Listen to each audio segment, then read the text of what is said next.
perhaps no one's more alive than No Beatrice, one. though. Not a single person.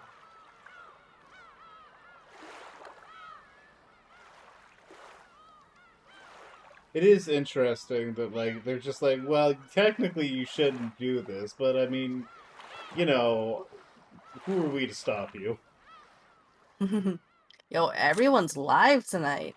Yeah, everyone was talking about that over in Ray's chat earlier. Okay. Oh, Kinzo. God damn it. Oh, we gotta start back with Kinzo. Why we gotta do that? Now then. Alright, gets it up. Here we are. Big This stretch. motherfucker. You bitch bastard. You Mhm. absolute motherfucker. How will the game be resolved this time? Is he aware of, like, the different game boards? No commento. I guess he is a sorcerer. Maybe he can tell that there's some bullshit happening. I don't know. Maybe he's just familiar enough with Beatrice to be like, yeah, she's probably doing some weird fucking multiverse shit. May Only submit, Kinzo knows. and you may resist. Either way, it will truly be an entertaining banquet worth betting my short remaining life on. In his dimly lit study, which was occasionally brightened by lightning, excuse me, Kinzo kept mumbling to himself, laughing to himself. On an antique clock with an intricate design was sitting on his desk. Two overlapping hands began to tilt to the right, separate from one another. The passage of time counted to 24, returned to 0, and started counting again. Wow. 2 seconds first. Yeah. I realized I forgot to turn my air conditioning on. Whoopsie. I'm like, no, it's gonna be too hot and too humid to, like, not do that. No, you're right. I should also turn on my air conditioner. Yep. Passage of time is a brutal thing.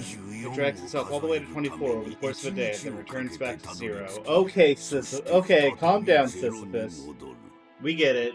It keeps happening. It surely had managed to count 23.59.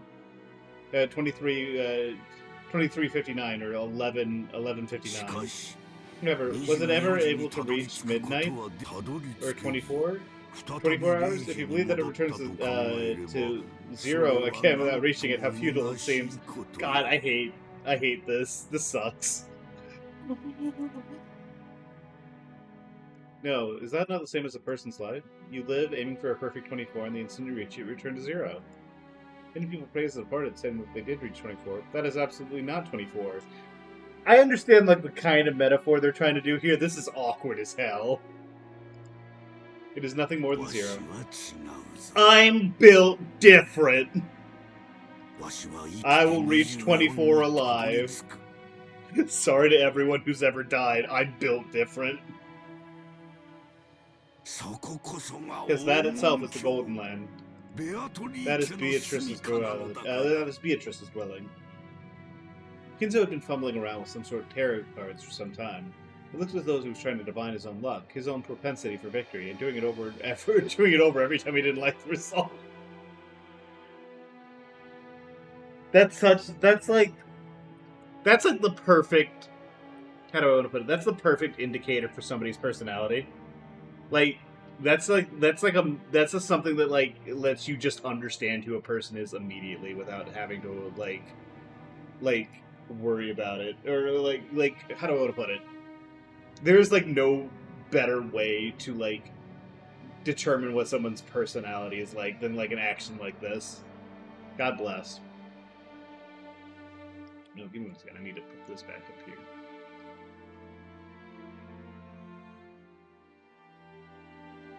The most forbidden action in tarot reading is to try predicting the same thing twice. Well, exactly. It's like, you know, I believe in magic. I believe in the fates. But if the fates don't tell me I'm doing good, then fuck them. I'll do it again. It is a desecration of the result of the fortune telling. It also desecrates the existence higher than humans, which deliver signs of the tarot cards. However, Kinzo knew. The reason tarot cards shouldn't be used twice, since it was doing nothing more than random number generator, it was natural that if you read them twice, a different result would appear. Therefore, reading twice was only forbidden to preserve the mystique of the tarot card results. However, that didn't mean Kinzo didn't take tarot reading seriously. Kinzo's interpretation of tarot reading was done in a completely different way. That was to repeat the reading over and over until he reached the result most favorable to him, without the slightest amount of compromise.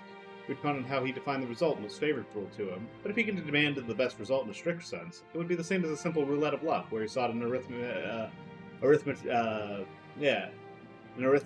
miracle. Not sure that was used correctly, but whatever. Arithmetic miracle. Arithmetic? Whatever. However, to Kinzo, who made miracles of numbers the basis of his magical power, this could become very much like a magical ritual. In other words, until the result he desired appeared perfectly, he would repeat his tarot readings over and over, turning his labor, his questions, and the filling of his heart into a prayer. This room is fucked up. What do you mean the knights are, like, the suits of armor are, like, just flanking either side of his desk in the middle of the room? Why is that not up against the wall? You are going to crash into that motherfucker. Like, eventually. Somebody's gonna do it. You're gonna have armor all over your floor, and then poor Genji's gonna have to come up here and clean it all up. Fuck you. In other words, until the result he desired appeared perfectly, he would repeat his tarot readings over and over, turning his labor, conviction, and feelings of his heart into a prayer, so that when it reached heaven, the result would be sublimated. That was Kinzo's personal, magical interpretation. Therefore, even though the tarot cards that Kinzo used were exactly the same as generally used tarot cards, the way they were used was completely different. Tonight, it refuses to go my way. Kinzo stopped his hands for a second. It seemed the result he expected wasn't showing up. On the contrary, many bad cards that shouldn't often appear were appearing repeatedly, and continuing to interfere with the miracle Kinzo wished for. Is that how it is? It seemed Kinzo had taken some kind of sign from this abnormal course of events. But judging by the unlucky cards scattered over the desk, it was difficult to imagine the sign had been a good one. For a while, Kinzo closed his eyes tightly, pondering something. Then, as the thunder roared, he made up his mind about something, took the telephone receiver, and dialed. It is I. Is Genji there? It is urgent.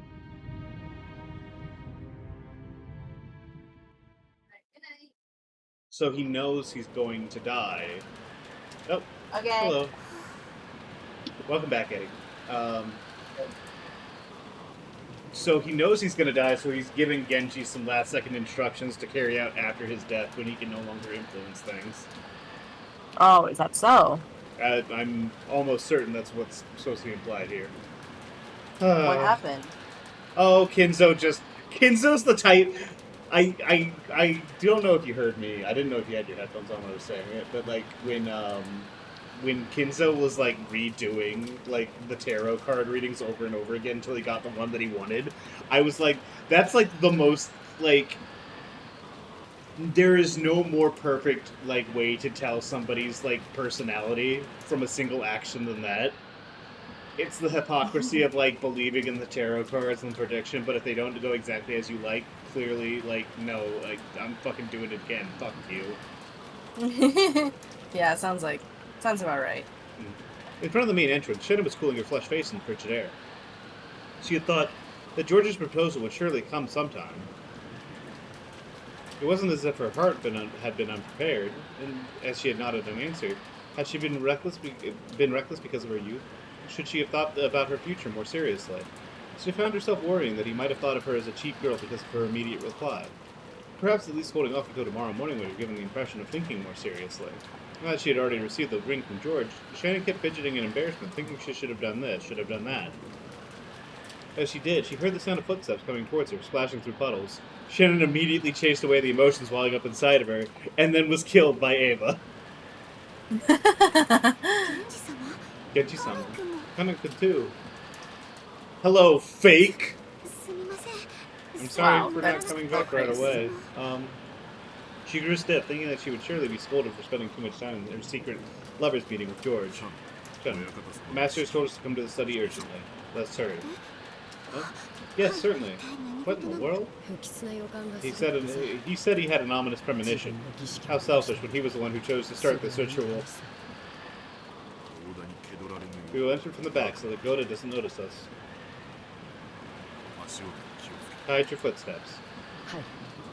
Yes. Nesan, take care.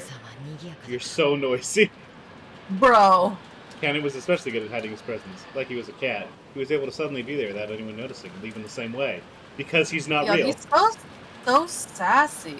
You're No not even reason. good enough to be my faker. Hey, Saw, how we doing? Wait, I gotta post this really quick. So even if he were to step in a puddle, the sound he would make would be far smaller than that of the rain hitting the puddles. Genji also had that ability. Well, in the first place, that was how the servants were supposed to be, even going by the name of furniture.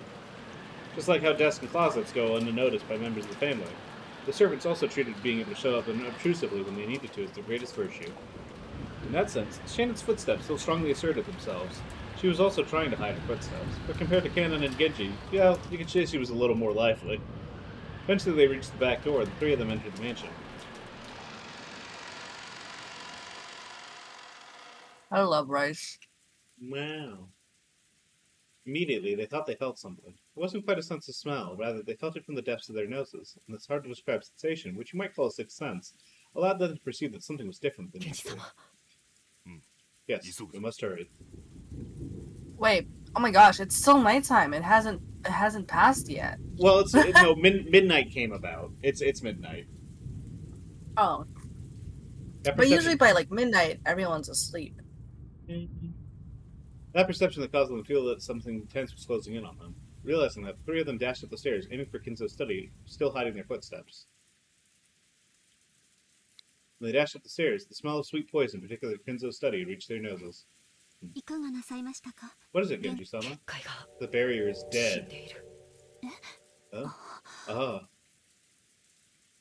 After hearing Kenon, she looked at the door to the study. A scorpion pattern was engraved on the doorknob. Powerful magic repellent. Final barrier, which protected Kinzo himself, had been broken. Of course, there was no change in the doorknob that the eye could see. However, they who could understand things that people couldn't perceive were able to recognize the dramatic change. My lord, it is Genji. Please, open this door. Genji called this way after knocking several times, but there was no answer from the study. Shannon, protect our backs. Kanon, search inside the room. Yes. Oh shit. What's happening? Shannon put his ear against the door, searching for a presence inside the study. To check the backs of the other two, who were watching the door, Shannon faced the other way, with their backs to them, preparing for the unexpected. The master's here, I believe. However, it's too quiet. And is he safe? No. It is too quiet. It couldn't be. My lord, who is this about the door? Genji pulled a gold key out of his pocket. It was the only key to the study that existed, other than the one that Kinzo held. He stuck it in the keyhole. That's kind of gay. Yeah, I mean, it's... listen, there's not a lot of straight things about Genji, I'm gonna be honest. He stuck it in the keyhole and turned it heavily. Happy Pride, everyone. Yeah. At a glance, that would have indicated it really was a strong lock. However, the fact that the barrier had been destroyed meant that this door had been long been wide open for anyone with magical power. The lock made a heavy sound, indicating the door had been open to humans as well. Excuse me. As Genji respectfully bowed his head, and Kanon's sense of tension grew tighter, and Shannon acted nervous. Wasn't actually nervous. They entered the study. He immediately discovered Kinzo's figure. He was sitting in the reception sofa, so that his back faced them. Genji noticed the person sitting across from him, bowed deeply. Kanon also noticed that person, and he didn't bow his head. He went in front of Shannon and spread both arms, blocking the way to her. So even without seeing that person's face, Shannon already had a good idea who it was. So you have come. Beatrice-sama. Genji, is it? Hey, what's up, Beatrice? You came very quickly. Just finally talking to him. Yeah. Genji, was it? Yes, it's better when furniture answers its master's call quickly. Very different from this person. So, Ronove-sama has come as well. Genji's like, oh, that's that son of a bitch. Genji directed his reading towards the thin darkness behind and to the right of Beatrice, where nothing appeared to be. Even Kanon and Shannon couldn't have imagined someone would be there. However, the darkness answered immediately and praised Genji's eyesight. As usual, you don't disappoint. It's been quite some time. Dear me, you have gotten old, haven't you? But you really reached that age. I have lived a full life. It appears that your life has grown to be even more full, Ronove-sama. Yes, thank you. And Shannon, it's been a long time since I last saw you as well. You have grown quite beautiful, and it seems you have grown quite strong. It's good to see. Thank you very much. Based on who in the world? This will be the first time I have met you, Kanon-kun. I have been entrusted with the position of Beatrice Sama's furniture. My name is Renode. I'm an old friend of Genji-san's. Renode. For some reason, when I say it Renove, I want to throw like a little Italian hand gesture in there with it. Renove. Although the master I serve is different. The color of tension didn't appear from Canon's expression in the slightest.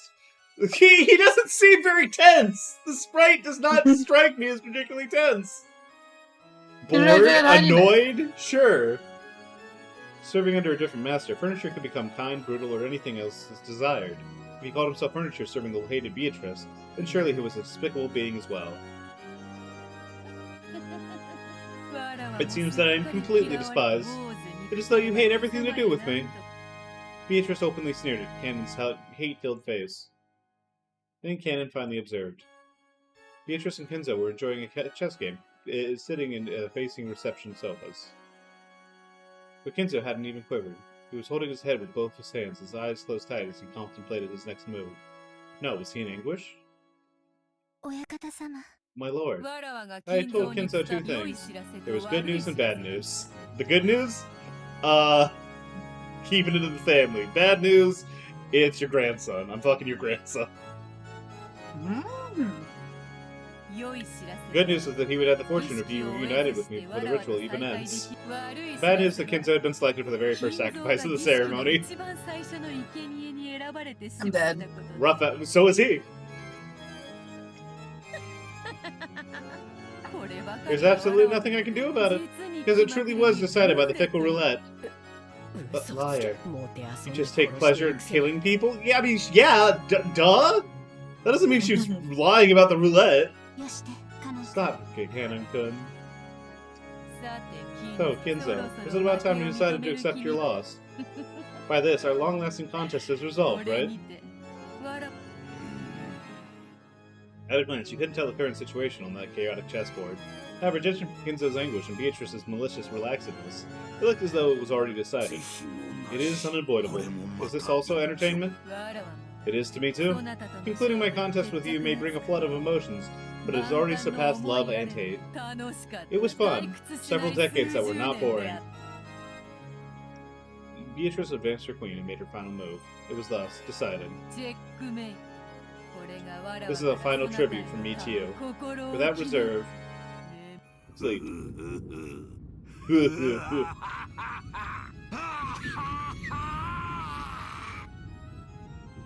What a freak. Kinzo suddenly stood up and laughed like an opera singer facing a full crowd and spreading his arms, as though he had succeeded in a centuries-long plan. Oh, shit! Oh! Oh, that laugh spat crimson. This man can't avoid being set on fire in any timeline. Goddamn. Holy crap! Crimson flames poured out from inside him, spitting even out of his mouth, ears, and nose all at once. His body was wrapped in hellfire. But Kinzo kept laughing. The more he laughed, the more the hellfire spewed from his entire body and began to char him. The flames became a brilliant light, which dazzlingly shone on the various magical tools throughout the room and made their distorted shadows dance across the walls. Those shadows just looked like the dead in hell, in ecstasy over Kinzo as he burned. And, for one who had made a contract with a witch, and who had reached the end of that contract, it was an extremely fitting end. After laughing and howling in the roaring flames for some time, Kinzo flopped to the ground as though he was a puppet whose strings had been cut. Those incredible blazing flames disappeared as though they had been burned up everything there was to burn, and afterwards, all that was left was a festering and burned body that would make you want to avert your eyes.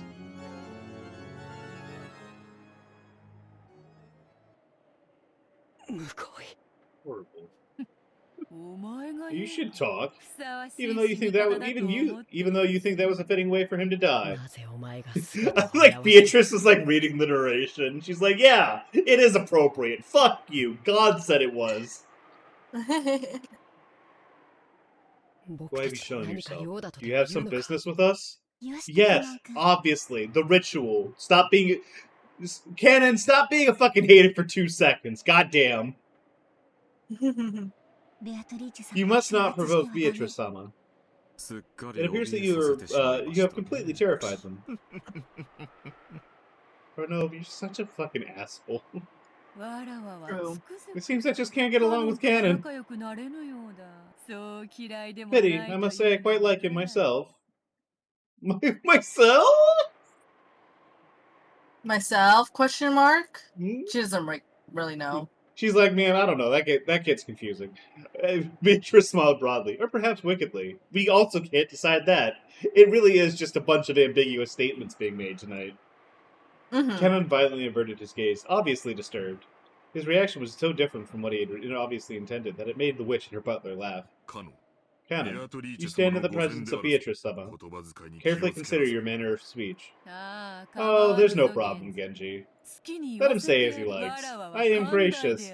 I do appreciate that, like, Beatrice does, listen, it's a bit of a coin flip, but sometimes she's just like, you're talking shit? You're talking shit even in this situation? Damn, alright, you got a pair on you.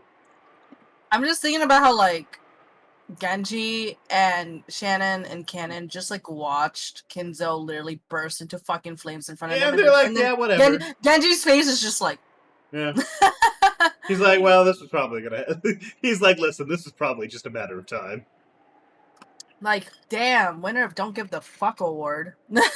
He's furniture. He's not allowed... He doesn't have something... He doesn't have permission to have something as incredible as emotions. That was his boyfriend. Yeah, well, furniture.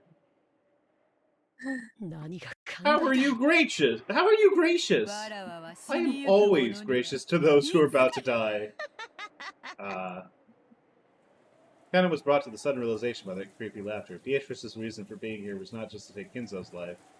The first Twilight required 6 sacrifices, so that's 1, 2, 3, 4, which means 2 more the last people. 2.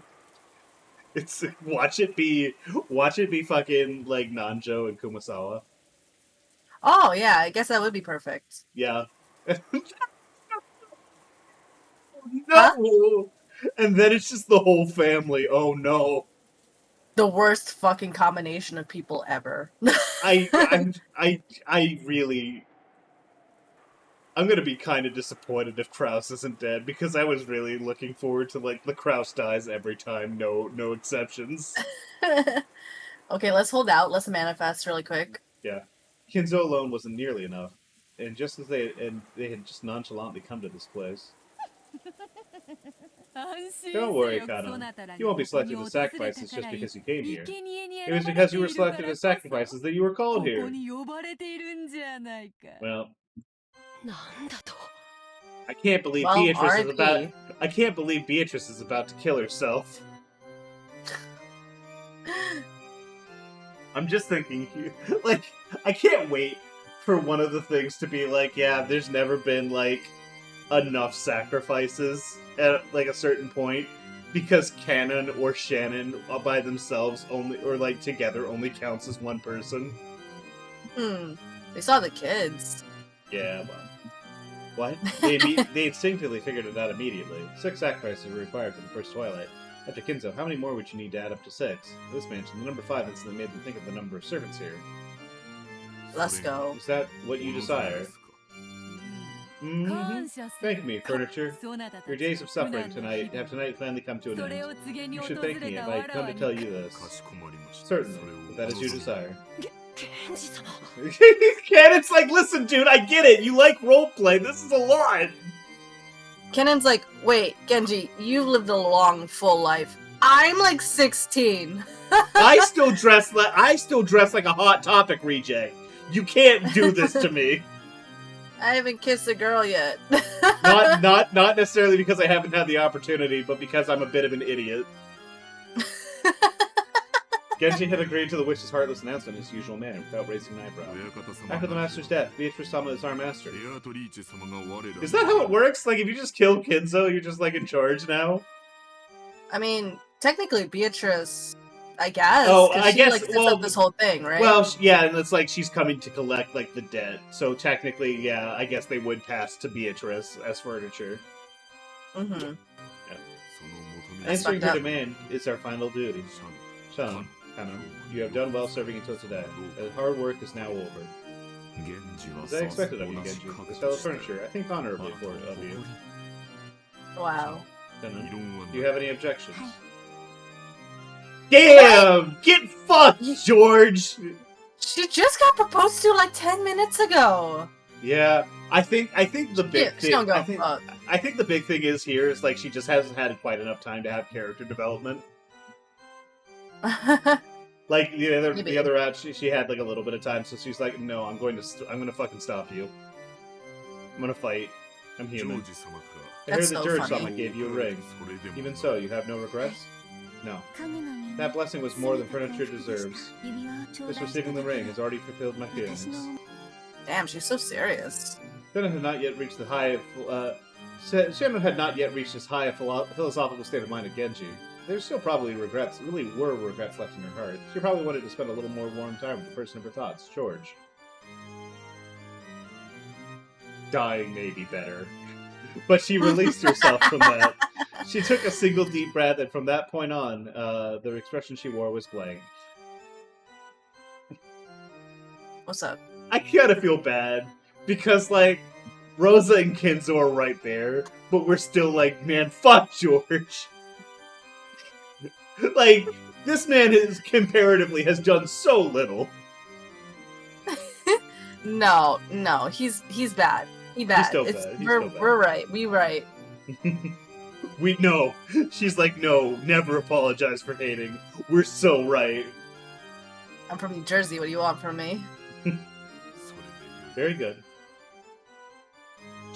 I'm a little surprised that you've been able to calm yourself this much, Shannon. It's owing that you have also come to terms with things as furniture. Won't you at least shed some bitter tears for not being... What? What is with his face? He looks kind of... He's annoyed. He wanted there to be more. Yeah. He wanted there to be more like drama. He wanted it to be messy. Yeah, he did. Renove's the drama friend. He's like, no, I never like get involved in drama. I always just hear about it. But then he's always in the middle of it. What a fucking instigator. What a fucking fake ass bitch. True. Won't you at least shed some bitter tears over not being able to spend the night with the man you love? What a boring woman. She's like, don't you want to fuck? What's wrong with you, girl? Sad day. This feeling cannot be understood by the likes of you, Beatrice-sama. Sorry. She's like, sorry, built different, heart. I got love in my heart, not like you fucking dumb bitch. I'm dead. If you desire our lives, please accept them. Fucking get on with it. We will solemnly carry out that duty. Good. Well said. Cannon's like, I'm not down for this. Die. Cannon's like, what the fuck? Just the type of person Beatrice-sama's. This is like he's changed his expression because he's like, oh, this is also good. Wait a second, I like this too. Just the type of person Beatrice-sama's bad with. Recently, this one has become quite detached. It seems I tortured her too much last time. Speaking of which, didn't I do the same battler? She's like, actually, maybe I break my toys a little too hard. Maybe I should calm down. Am I still soft? No, Or is my style of cornering them lacking? Yeah, no, you just keep not accounting for like this other thing that you really just do not have empathy for. In any case, she's just no fun. However, it seems that you will still entertain me, right? Canon could. Compared to the two who attained a philosophical state of mind, there was a painful anguish on Canon's face. Canon was still far too young to accept his demise without regrets.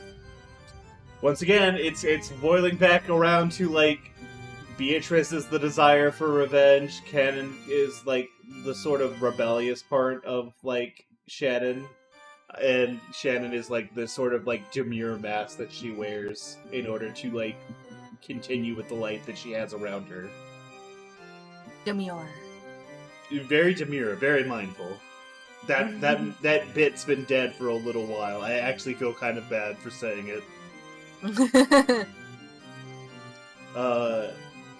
Cannon was still far too young to accept his demise without regrets, after being told of it by a suddenly appearing wedge. I detest boredom more than anything. Isn't it interesting that the other two have obediently accepted their deaths? So I don't want you to betray my expectations. Are you trying to make me your plaything? Cannon realized that he was being provoked. However, no matter how much anguish spurred him on, his opponent was a witch. He was furniture. He had no chance of victory from the beginning. The witch was expecting that he would struggle in vain and writhe around, and was looking forward to it. Just thinking about that was frustrating enough to get his blood boil. Ew, excuse me. It was disappointing the witch by refusing to resist like the other two, the only way he could strike back at her. Eldest of the seven sisters of Purgatory, Lucifer. Arise. We're getting a lot of Lucifer lately. I know. Lucifer It's because the she's the Proud, oldest, I right think. here. Yeah. I don't know, there's just like a lot going on with her. As compared to the other ones, which is kind of weird, but whatever. Canon. It would be too cruel to force furniture to fight a witch. No matter how much anger spurs you on, you could hardly hold hope in a battle you have no chance of winning. Of course, a battle without a chance of success would be boring for me as well. So furniture against furniture. Why not resolve it with a battle between furniture? That should be enough to allow you some hope of victory, right? Lucifer's like, wait, I'm the weakest one, actually. What? Wait. With all due respect, Beatrice-sama, is it truly possible that I could yield to this good-for-nothing furniture? Beatrice is like, listen, bitch, I know exactly how strong you are. Shut the fuck up. As if this cute kid would have any chance in hell against me.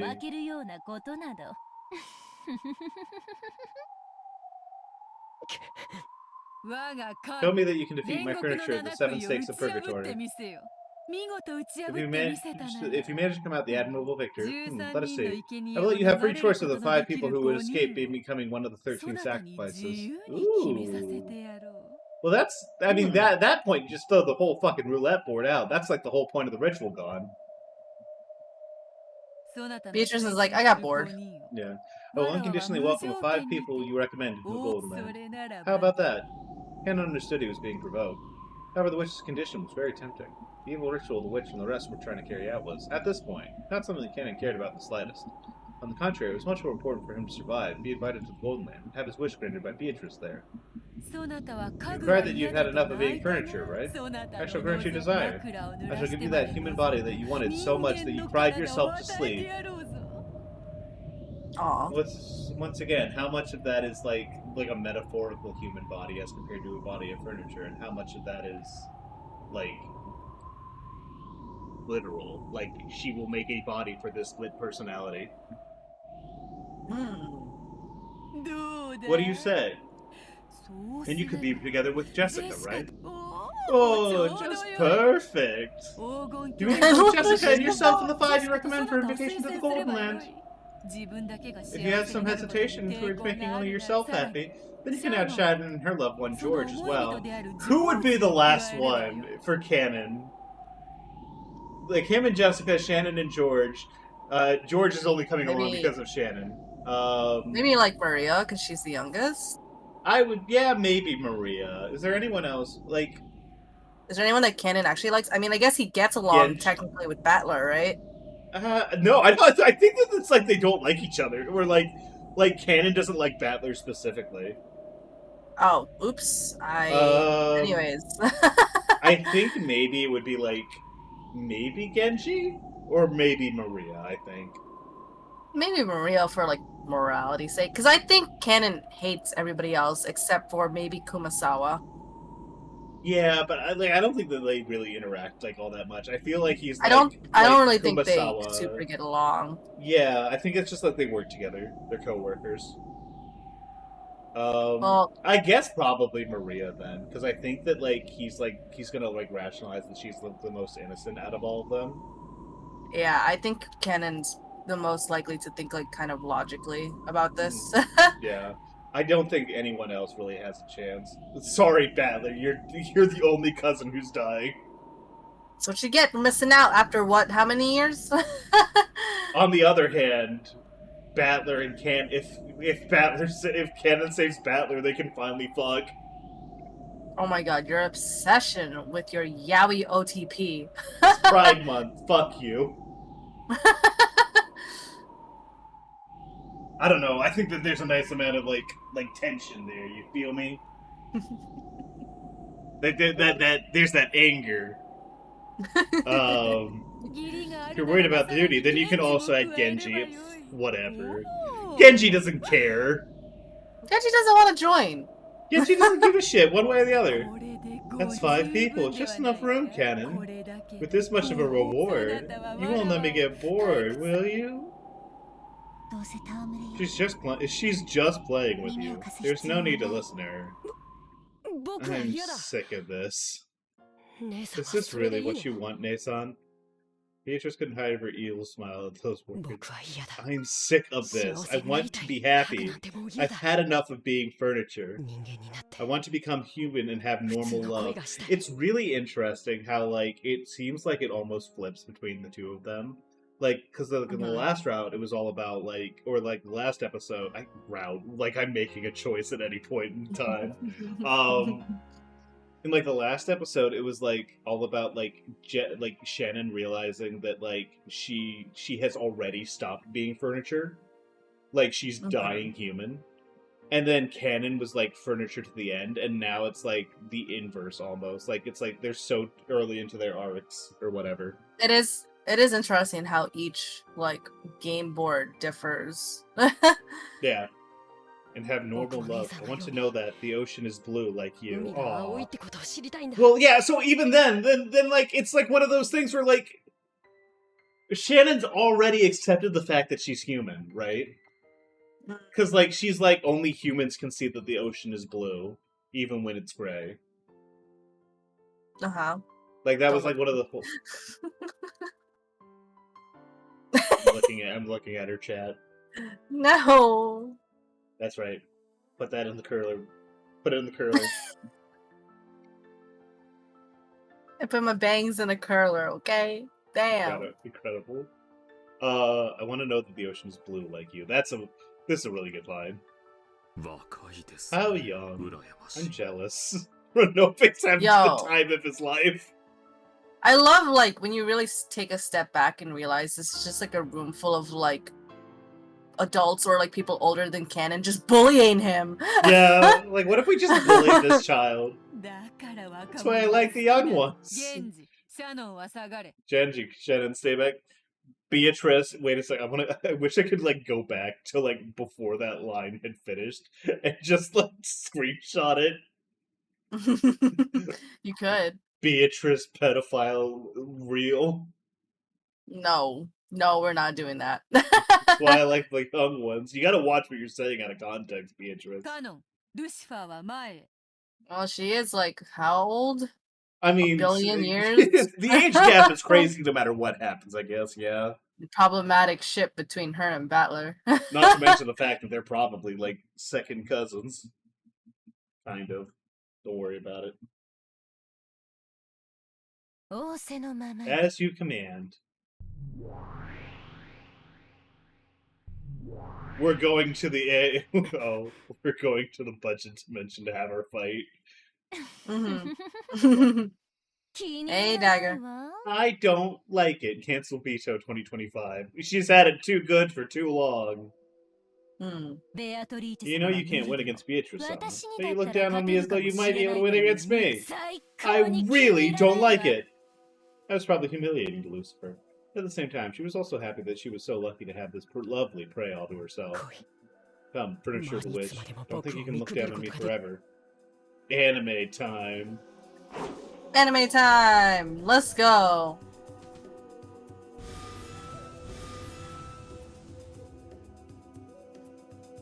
What if you... How do you... I like, want to look at Lucifer like, how are you doing that with your eyes? Ooh. How are you doing that with your eyes? Wow, I love... I know a few anime that have come out with this much animation. Come now, Battler. It's time for another fun show. Damn. It's turned into something... He's like, oh, this fucking anime bullshit! What the fuck? Like, literally, yeah, that's definitely what he's thinking. It's like, what the fuck? Shut up! Shut the fuck up! Fuck you! I can never accept that it's a magic battle. It's still going on behind them! Look, don't turn your eyes away from it. Look at it! Look, look, look! It's magic! It's furniture, no matter how much you try to deny me in magic! Look, look, look, look, look, look, look, look, look! She's so funny. Oh, this blam, blam, kashing, kashing, right in front of your eyes! It was all for nothing, right? He's like, fuck you, I have a CG budget. I'm trying to look. Stop thinking already. I told you magic exists. I told you this is fantasy. I told you this was Battle Fantasia, Battler. Look, look, look, look. Don't close your eyes. Look closely. Look, look, look, look, look. Explain this. Damn it, damn it, damn it, damn it, damn it, damn it. I won't accept witches. I won't accept magic. But if it's as obvious as this, what the hell am I supposed to say? Damn, damn, damn, damn, damn! Come on, don't turn away. Look closely, alright? You have holograms and a crazy CG budget. Magic exists, it's fantasy. Stop playing detective. I know all about it. The truth is that you're awful about thinking about these things, right? Just stop, just stop!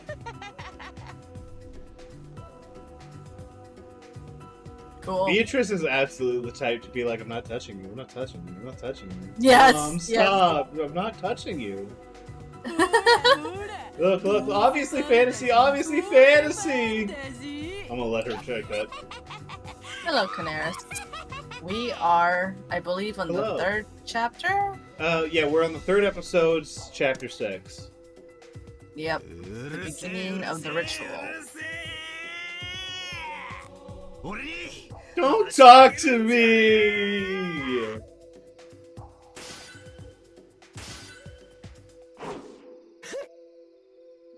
I love it. I love animation. This guy's got nothing. Get down on the ground right now and apologize for being so conceited that you thought you could at least beat me. If you do, I'll spare you, alright? I'll spare you from having your skin ripped off while you're still alive. And being lashed all over your body as you squirm until you die. Battler's like, oh yeah, she's pretty good at that one. She's done that at least a couple times now.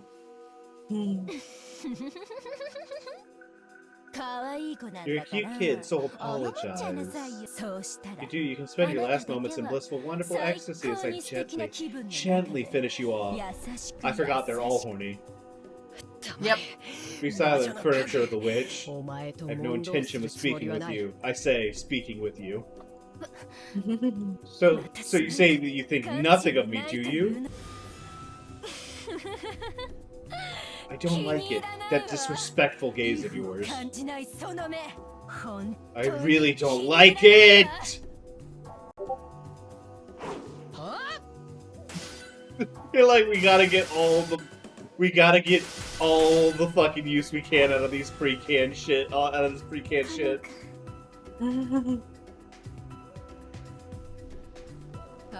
Isn't he stronger than he was against Satan?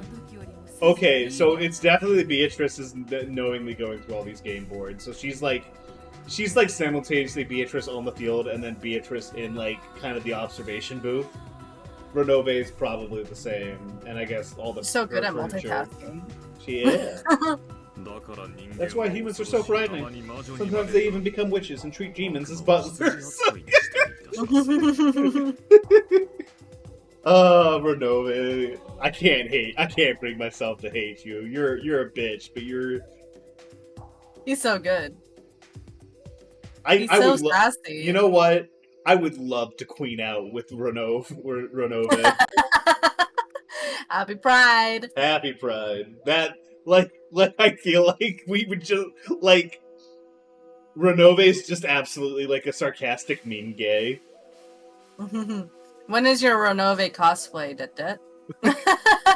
Oh, I'd have to grow my hair out again. But I suppose it'd be the return of long hair Det. And your family would kill themselves. Yes, they would. They do not like me with long hair.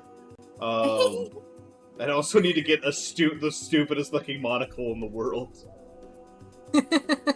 Why the one wing? Why the one tiny wing? It doesn't look good. Oh, I think it's cute. But yeah, I could probably pull it off.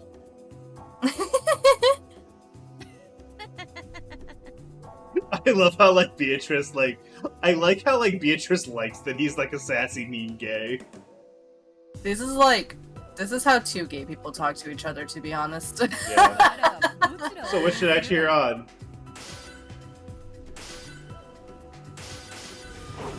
You ever seen that meme that's like me, like, are they mean gay people or are they like nerdy gay people or something like that?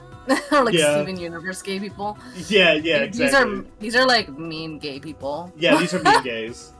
These aren't theater Mhm. kid gays. Although, actually, mean gay and theater kid gay, like, overlaps They're quite like a this- bit. They Yeah. overlap quite a bit. Although they do have a tendency to... Like, theater kids, I think, are very evenly split down the nerdy gay, mean gay sort of, like dichotomy. Mhm. Are you saying this guy's on par with me?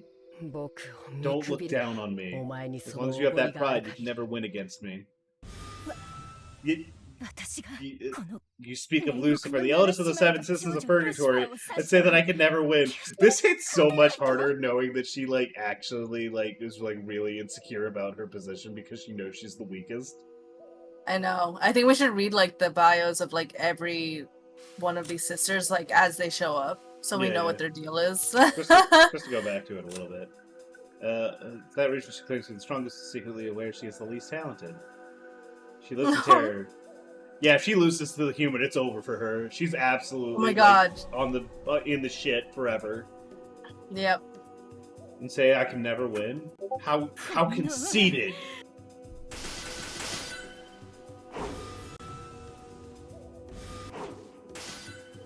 Nothing personnel, kid. I feel like I could just get up and get a drink. This bit is just like, what if we showed like this? Oh shit! Oh shit. What? I'm gonna grab a drink before Canon goes nothing personnel, kids. Nice pants. They're cozy, all right. I want it something comfortable. Fuck you.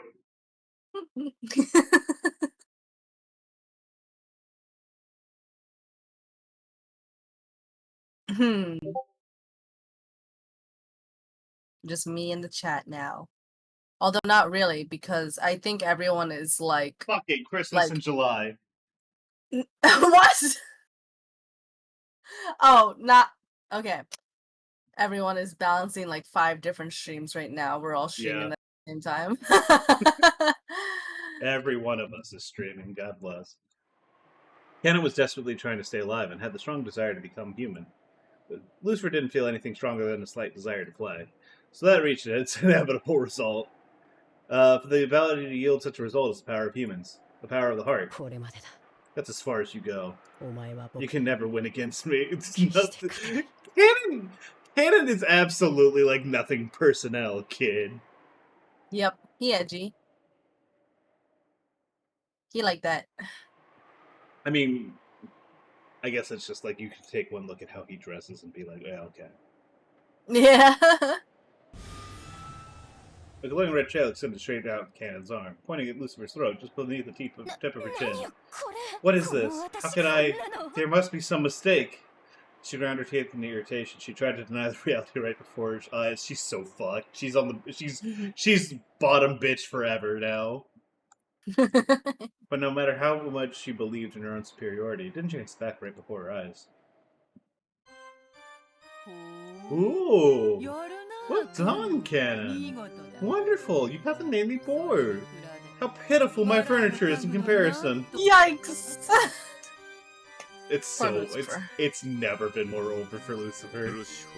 Lucifer, you are boring, milady. Oh, This is one really too much for you to handle. I'm disappointed, eldest of the 7 states. Yo, they're so mean. Mean gays. Mean gays. That would have seemed like nothing more than a simple rebuke to an outsider. However, furniture serving the witch knew what kind of severe treatment was promised by that rebuke, and understood would have been left unsaid.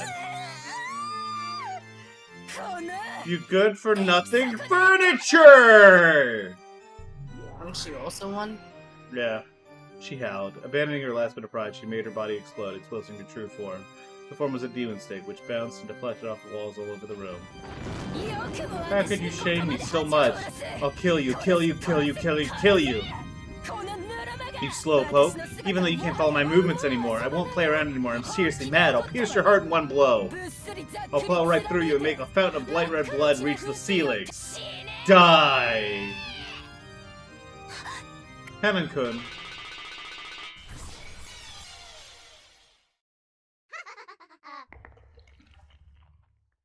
With speed exceeding even the limits of the human eye could follow, Lucifer went wild and flew at Cannon's heart. Lucifer confirmed the sweet taste she could feel was definitely Cannon's blood, but she quickly noticed she hadn't pierced Cannon's heart.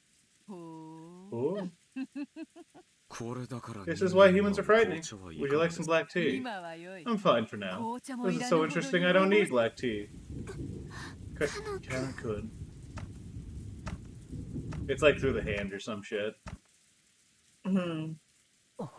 So arrogant. That's why you can't win against me. The floor was stained with with dripping blood. It really was Cannon's blood, but it wasn't flowing out of his chest. Cannon had sacrificed his own left hand to protect his heart.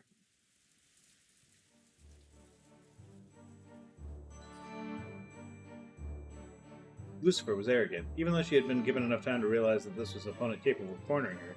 Even so, in her pride, she believed that he was a worthless opponent. She had gotten careless. So just as she had announced, she had aimed for his chest, trying to pierce his heart. Because she was arrogant, she hadn't thought of aiming for somewhere else other than the place that she had announced. No, maybe she had thought about it a little. However, her pride would not allow her to aim for a different spot, because she was Lucifer the Proud. Cannon, withstanding the pains, grasped the demon stake sticking deep into his left hand strongly with his right, and pulled it out.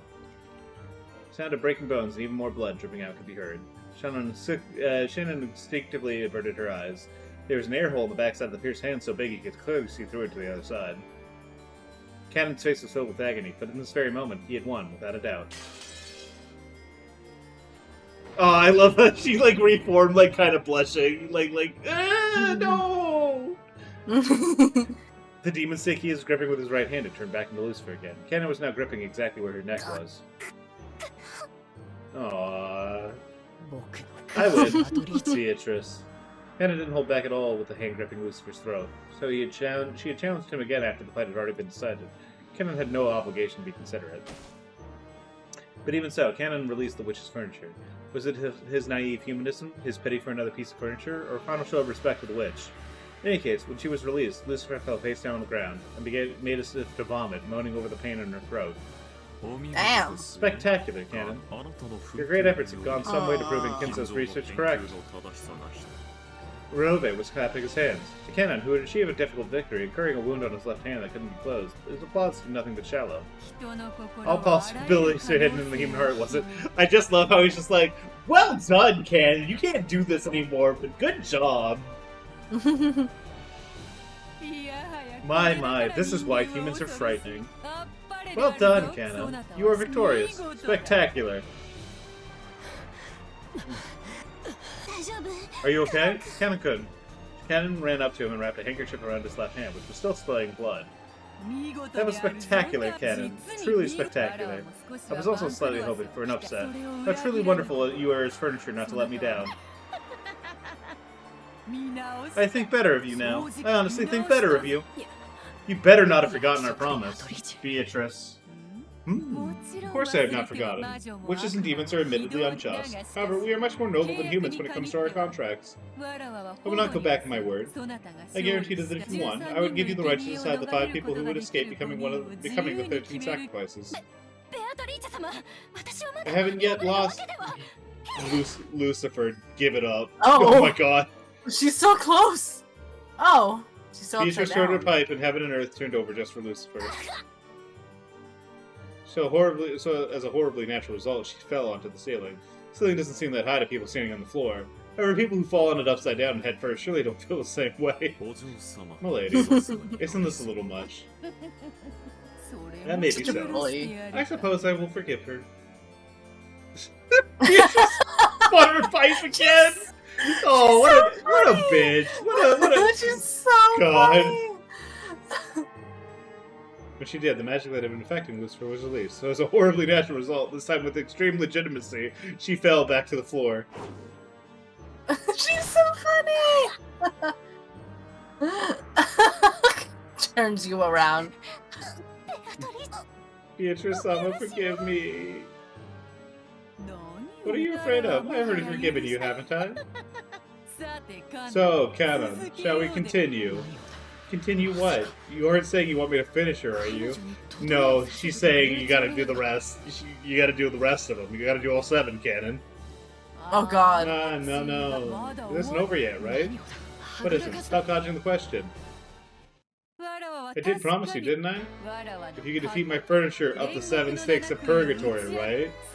Arise, 7 stakes of purgatory. The 6 younger sisters of the worthless elder sister. Not only is this...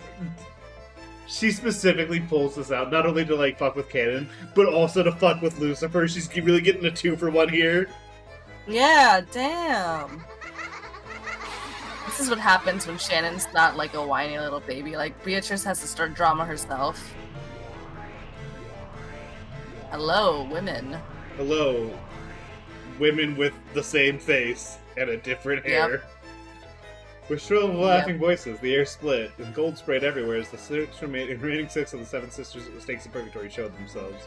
All 7 sisters of Purgatory, only one of whom Canon had been able to defeat by sacrificing his left arm, were gathered. By now, Canon regretted his thoughtlessness in accepting the witch's challenge.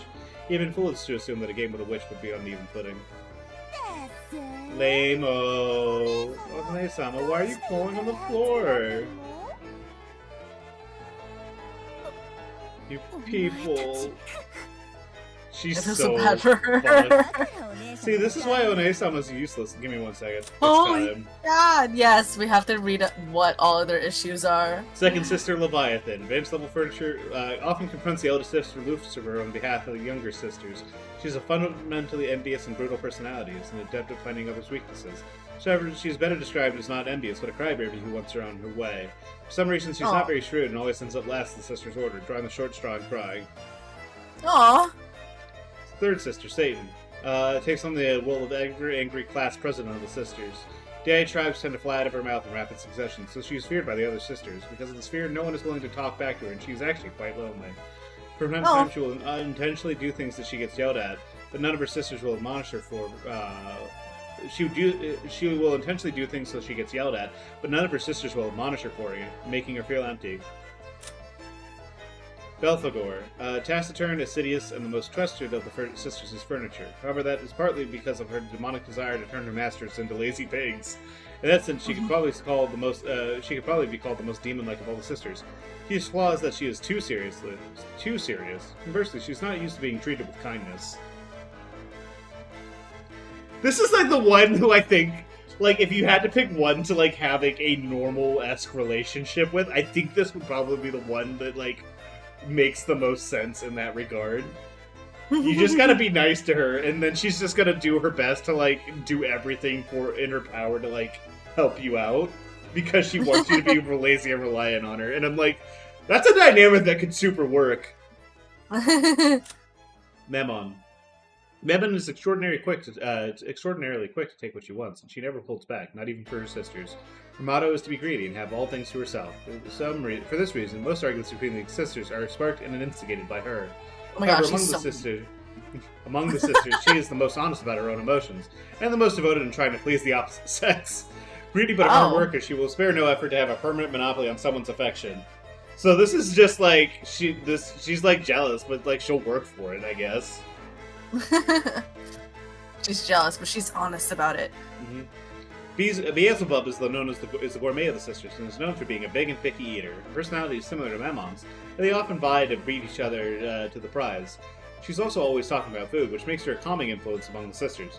However, she also has a disturbing desire to kidnap pretty boys and store them in the food cellar. Oh, okay, so they both boy crazy. Yeah, well, no, she just has cuteness aggression. Oh, okay. She just like sees something she thinks is cute, and she wants to beat it to death. Oh. Okay. like I see this cute thing and I want to use it as a chew toy. Hmm. Asmodeus. As the youngest of the sisters, Asmodeus is doted on by everyone. This might be why she alone is kept out of the way when the conversation turns a little saucy. In the hopes that her older sisters will accept her as an adult, she is constantly on the lookout for a boyfriend. However, she sets her sights too high and spends her days fantasizing about the prince who will never come. Oh, she's just a baby. Yeah, she's just a baby. She's like waiting for her prince on a white horse. I guess demon prince on a white horse, I guess? I don't know. I like that half of them are just like, man, I want a boyfriend. Yeah. Like, like they see Beatrice is like flirting constantly with Battler and they're like, I'm going to stab him. They're like, God, I wish that were me. Yeah. All of them are heterosexual. Happy unpride. My mom, see, this is why Onesama's useless. Even though she acts like she's so great as the eldest sister, that's just on the outside. Damn! Yeah, seriously! Mr. Ami-sama, your disgraceful behavior damage others' opinions about all of us. Know your shame, you novice. Oh my god. Awesome! Awesome! She's like, let me get in there, let me get in there! She's like, boyfriend? Boyfriend? But don't get too cocky, okay? This Verone somehow just brags all the time. She's no big deal compared to the rest of us sisters. That's why I'm always saying Lucifer shouldn't do anything. It's alright if she just brags all the time. But we superior ones always have to clean up the fighting scenes. What are you gonna do, One-sama? We respect your pride. We were planning on letting you challenge him again with a beaten up body without getting in the way. But Canon Kunshur is strong, right? Right now, no matter how much you struggle, there's no way you can win, right? You people!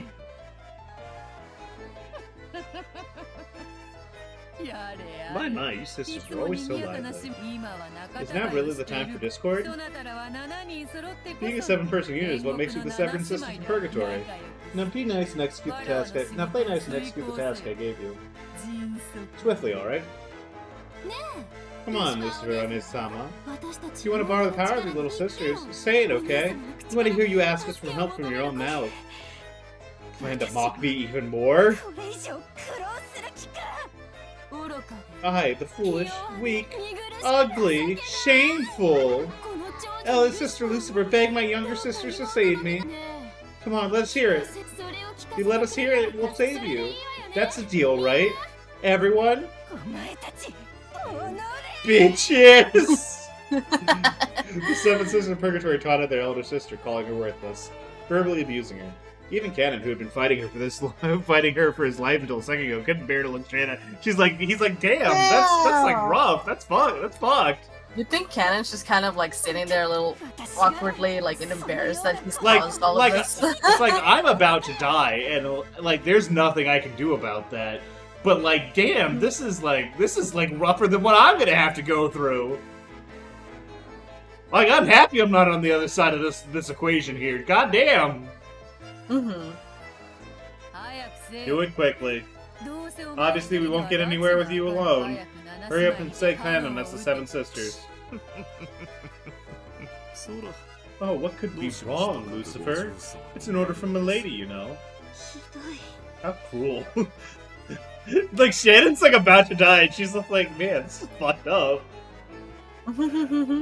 Lucifer ground her teeth over and over, hurled curses at her sisters, and then, as she trembled all over, she answered her sister's request. I, the foolish, weak, ugly, shameful, eldest sister Lucifer, beg,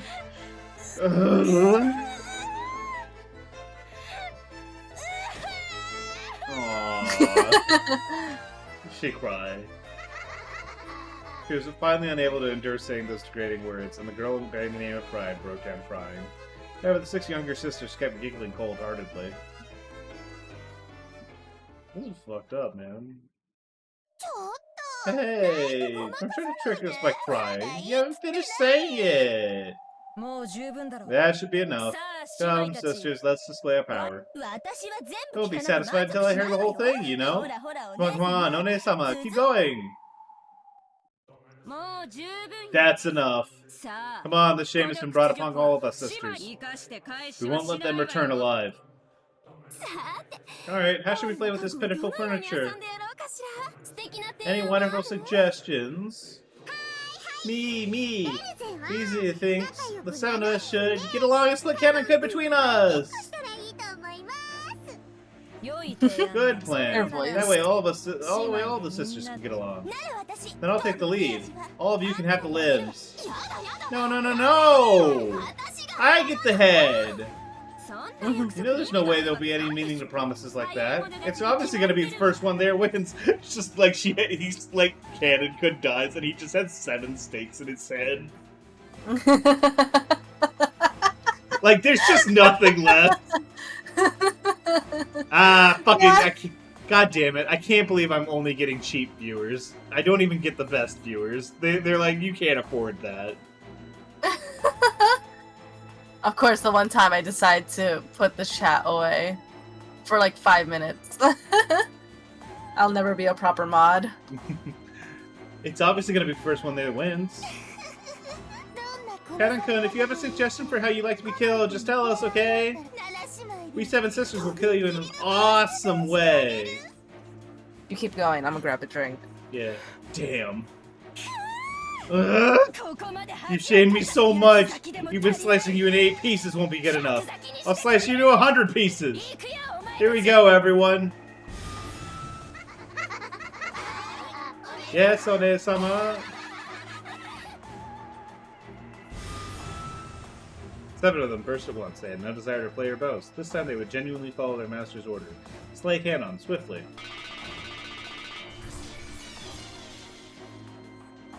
Seven sisters jumped around the room faster than the eye could see, deciding how they would kill Kanon. They tortured Kanon with their cruel giggles, sometimes making a close pass at him. They kept scraping his arms, shoulders, and cheeks, carving red lines into his body. At that time, Shannon dashed up behind him, holding onto him so she could block the way to his body at least a little. Oh, she's doing her barrier thing again. Why do her lips look like that? There's just like, I don't know. There's just like there's some weird kind of energy to it, I guess. I don't know how to describe it either. They're like really, they look like more like the shadow in the upper thing is like, it's like, oh, she's like, oh, like got like really, damsel in distress, kind of. not even damsel in distress. Like I almost like what is like I'm thinking about it, and like it's like she all of a sudden she got like an injection of lip filler, like just to her upper lip, like right here. Damn, a BRB. At the same time, a red cylinder wrapped around the two of them like a beam of light sent from heaven. That cylinder repelled the evil ones who tormented Kanon. What? The light source is under her, but yeah, bad shading in general, yeah. That's cheating! Fuck you! Fuck you! What do you mean you get more people? This has nothing to do with you! Oh, I know what this is. She must want to play with us. Then I'll take her. All mine. Happy Pride, everyone. Beatrice-sama. Here we have Shannon as our prey. Hmm?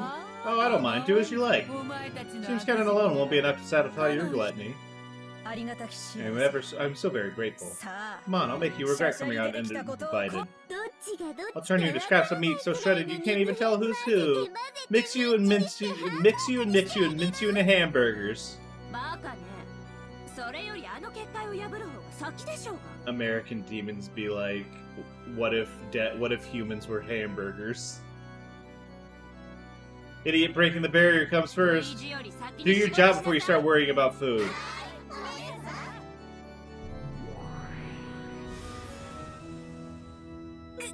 Good. As a horribly natural first action, the Seven Sisters began to destroy the barrier Shannon had created. Shannon's barrier was certainly extremely strong. It was enough power to impress even Beatrice. It was strong enough that frail furniture would turn to dust just by touching it. It was firm, like a tree with deep roots. No matter how big a tree gets, it will eventually surrender to a saw or a hatchet. For the Seven Sisters, chopping down Shannon's barrier, while it was a pain, it was not impossible.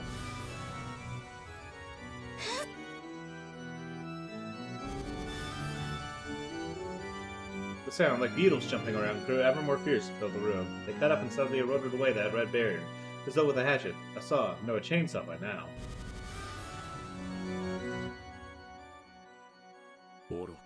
How foolish. You must have known that your barrier can't fully protect you from these girls. Why? Because I can't just let it happen. Shannon spoke resolutely as she covered Cannon, who was already spent all of his energy and spent for all on the floor.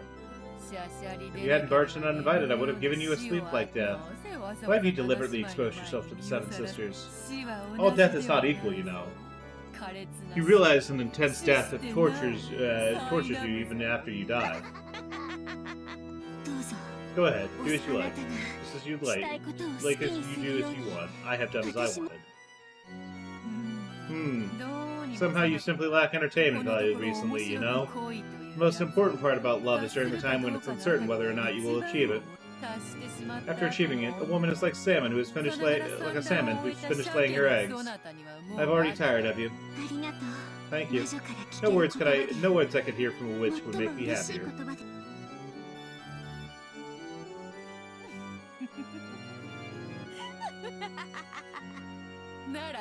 Then at least, in the end, show me a way of dying that will please me greatly.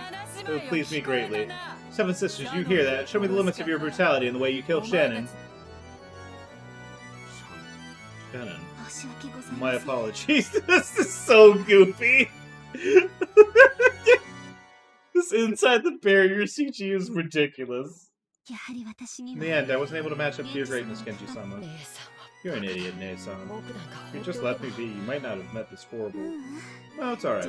I was able to receive the ring from George-sama and live as a woman. I was able to protect you and live as a sister. With this, my life is settled with no regrets. You're pissing me off! The philosophic view is really irritating! This is why you're furniture. You don't even smell like a human! Yo, Beatrice. Okay, first of all, this foreshortening on the hand is bad. This is really bad. She's got a tiny little baby hand. She's got a little tiny baby hand. But also, like, yo, Beatrice, why are you sniffing another woman like that? Gay? Look at me! I am human! No, you're a witch, dipshit. Don't spout off philosophical stuff like you're more complete than I am, you furniture! Beatrice is just like one of those people who's just like, they see something good happening to somebody else and they're like, fuck you, that should have been me. What the fuck? What the fuck? Fuck you. You stole that from me. It's really incredible. She's truly delightful.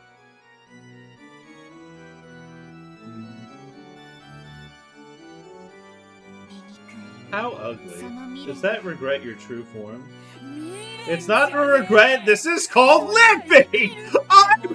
I'm thriving! I'm doing great! My career is incredible! My love life, I have a dipshit who's willing to, like, strip naked and chain himself up! Just for me! Fuck you! You received a ring, so it's alright if you die! What? I can't understand it. Not a clue, not a hope. Goddamn astonished. Goddamn shocked. No goddamn good at all. I really, it's so cute that she's picking up like her that she's picking up his catchphrase. It's so adorable. Bruno is like, listen, you chill, bitch. You look desperate. Milady, might I suggest you were acting somewhat disgraceful? Somewhat undignified. Shut up, furniture! Shannon, do you think I'll let you die easily? Now's the time to bite your tongue! How pitiful. You can see yourself reflected in my eyes, then shudder at your own ugliness. Don't worry, I'll crush you, mush you, mash you up so that you're even uglier while you're still alive!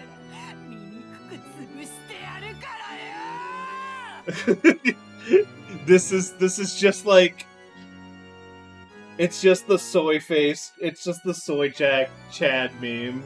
This is just, I'm sorry, Beatrice. I've already depicted you as the soy face and myself as the Chad. It's over. At that time, Genji softly entered the red barrier.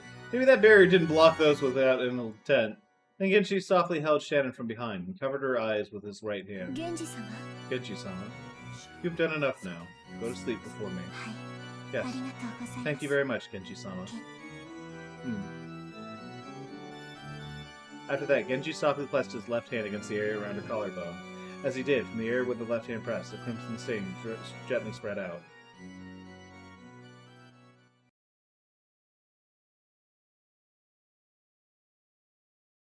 When Genji removed his hand, bright red fresh blood oozed out of there.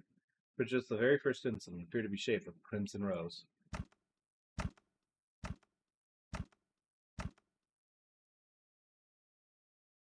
When he removed the right hand that covered Shannon's eyes, there was a peaceful expression on her face as though she was sleeping. Eddie, every single time, like, Beatrice just, like, loses her shit because someone else is like, damn, bitch, you're super fucking, you don't get it.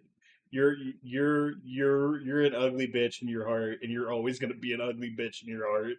And she just loses her fucking mind is so funny. Ugh. Did she lose her shit at Shannon again? Yeah, she keeps losing her shit at Shannon.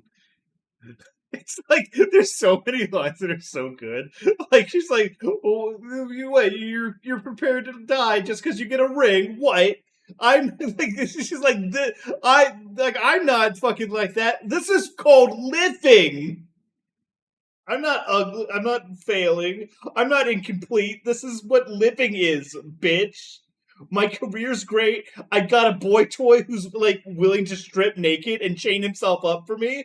I'm doing great. Fuck you. Coping is crazy. It really is like it's just Shannon going, sorry, I've already depicted you as the soy jack and myself as the Chad. I've won. She's so funny. I love her. And there was this peaceful expression on her face, as though she were sleeping, and she fell softly, silently down, and slept. Her soul had already been sent to a world where the malicious witch and her furniture could never reach her, no matter how evilly they tortured her. Beatrice and the Seven Sisters were shocked by this scene. Only Renove had a mysterious expression along with a smile, and Genji leaned over Cannon, who was crouching on the floor. You did well. You too should sleep now. Yes. Thank you very much, Genji-sama. So everyone lost. What? Everyone lost? Especially Beatrice lost. Just as he had done with Shannon, after gently covering Cannon's eyes with his hand, Genji gently covered the area around Shannon's collarbone with his other hand. When that was removed with the lightness of a feather, there was a crimson rose shape. But then that rose shape quickly turned into the stain of bright red blood pouring out. What? Again, What is that? What? Again with the roses. Yeah, they be making sure that you know that like you associate Cannon and Shannon with roses. Roses are kind of cool though. Yeah, they are. What a boring person. The fun of a balloon of life is poking it with a needle, making it forcefully explode. Spectacular, Genji. You truly are furniture. Thank you very much. Well then, Beatrice-sama, Renove-sama, with this my final task, allow me to rest. You took what I was playing with. All of that thrashing and mashing I wanted to do to them. I hope you're willing to take all of that instead. Beatrice faced him with an unsatisfied expression, but Renove spoke quietly to Genji with a soothing smile. You have worked hard. You are my greatest servant. I shall bestow as a final gift to you a peaceful sleep worthy of all your labors until now. What? Wait. Beatrice is like, wait, hold up, fuck you, I'm in charge! Literally. Renove snapped his fingers, as if Genji was a puppet that had crumpled from its strings being cut. Suddenly, and yet gently, he fell, sprawled on the floor in a sleep that which has been called him back from. I was filled with kindness, as the sleep he'd given Shannon and Cannon. Beatrice is so mad. She's so dying right now. Renove! She was like, what is this respect? What a boring anticlimax! Are you not a powerful great lich, my lady? Something like this, something such as this is not enough to pay attention to. It's not like it's not like you to allow the blood to rush to your head because of provocation from someone like Shannon. She's like, but fuck, I hate her so much. Why can she be happy with a man, and I have to fucking torture this dipshit? That tongue click is funny. She's so... I'm leaving. What was there that Beatrice didn't like? Was she still unable to remove the thorn of Shannon's words? Renove laughed lightly, as though lamenting the complexity of the human and female heart, and ordered the Seven Sisters to go. After all, there were still 2 sacrifices left for the first twilight. The Seven Sisters cavorted as they disappeared. I guess the only 2 servants left would be Nanjo and Kumasawa. Even as much as like Nanjo counts as a servant, I do tend to lump him in there. Nanjo? You mean Goda? Well, yeah, there's Goda, I guess. I tend to like lump Nanjo in with the servants. He is kind of like, he's not family, so... Yeah, he's not family.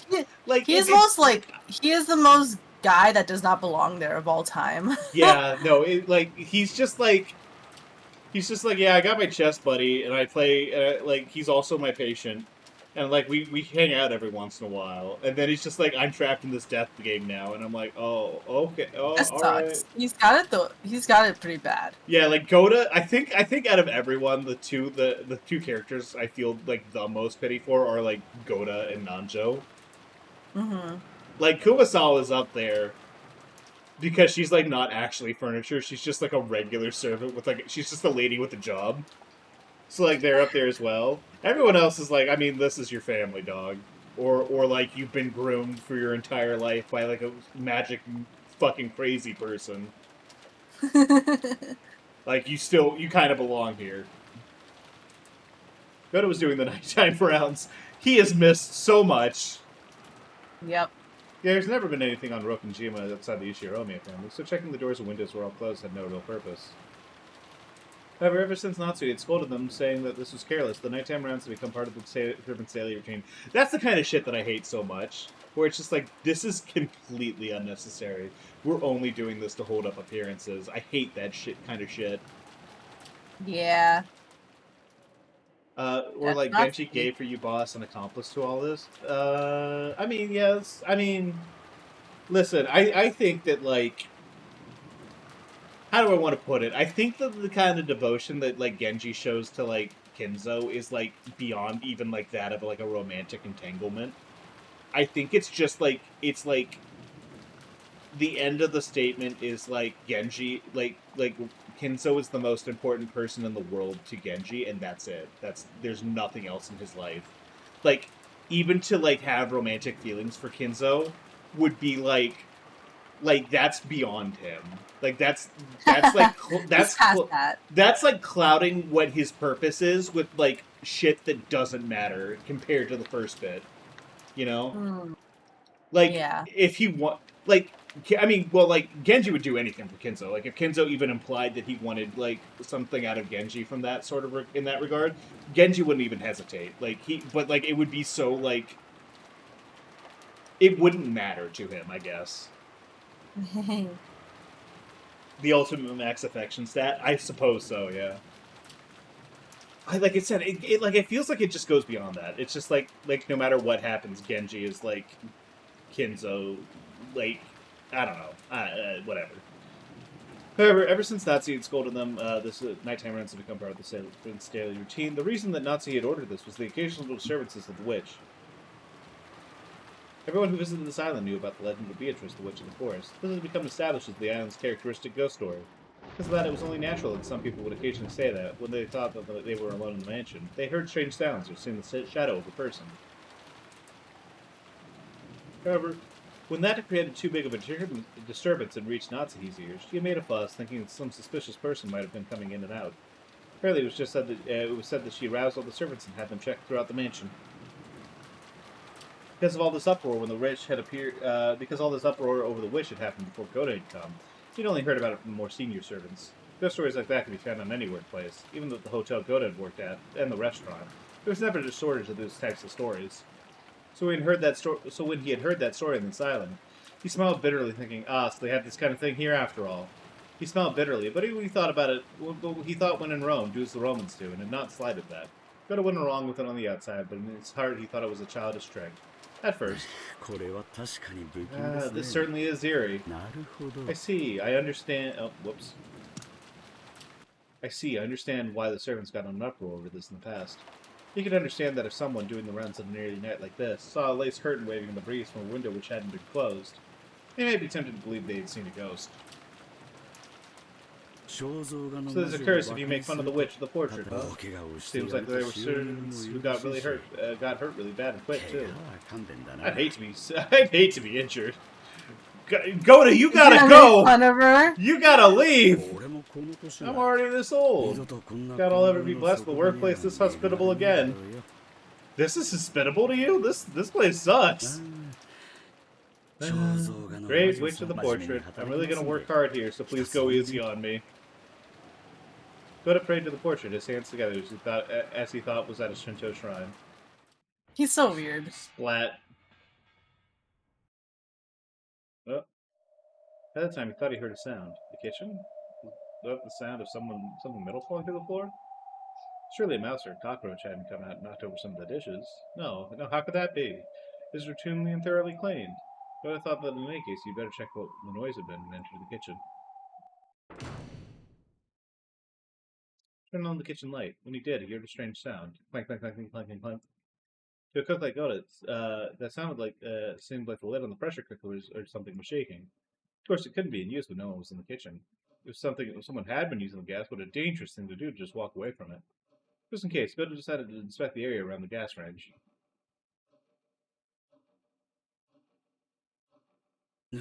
What is this? And he did. In the corner by the gas range, the pressure cooker had been placed there, just as he thought. The flame wasn't on, and yet the lid was clanking. Was something fermenting and leaking gas? What could that be? Then was there a mouse or something inside? How could there be? Ridiculous. People in front of people, Goda acted as though he had a bold personality fitting for his bill, but he actually had an unexpectedly timid side to him. He was terrified to find out what might be inside, and he couldn't check it carelessly. In his cowardice, he grabbed a nearby wooden pestle. With a clunk, he tapped it a little strongly against the side of the pressure cooker. He did. The clanking sound suddenly stopped.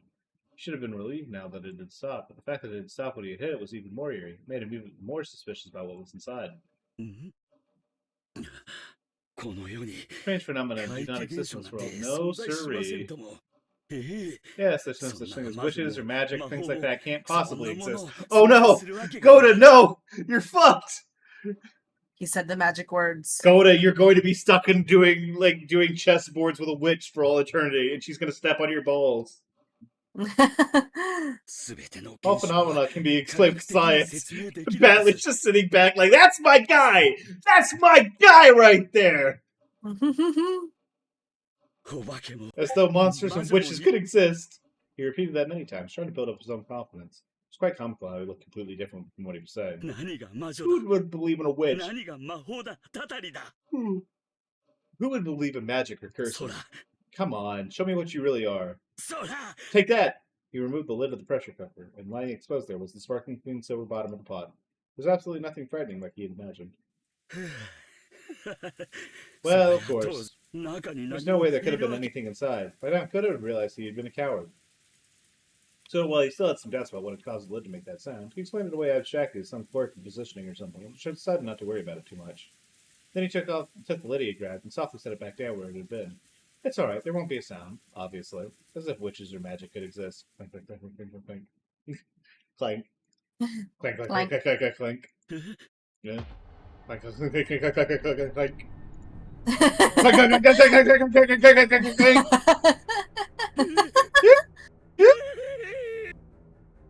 All the pots and utensils in the kitchen started clanking all at once. Beatrice, just fucking kill this man. Stop playing. God, what's wrong with you? You're so fucked up. She's taking it out on him. And it grew stronger still until finally it became so strong that the lid to one of the pots fell off. From inside that pot, a slender white arm slowly stretched out. Yo, she's so fucked up. She don't gotta do all this. Another hand slowly stretched out, and another, and another. The narrator is Beatrice in this moment. Witches aren't real. Witches can't be real. I'll never believe it. With the number of arms that skirted to 7, a loud shrill laughter split the air.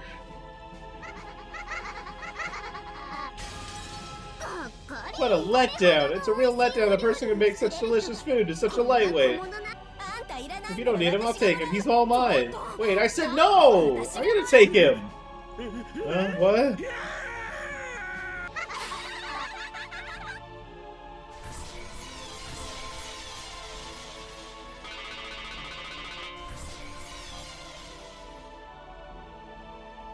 You know, I kind of forgot for a moment that, yeah, I guess it is just the sisters killing everyone, technically.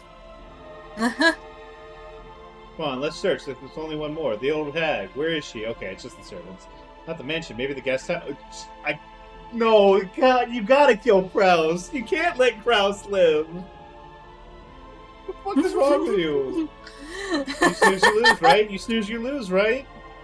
Come on, search, search. Find her, find her. Don't get noticed by the relatives in the dining hall. Don't get noticed by the kids in the guest house.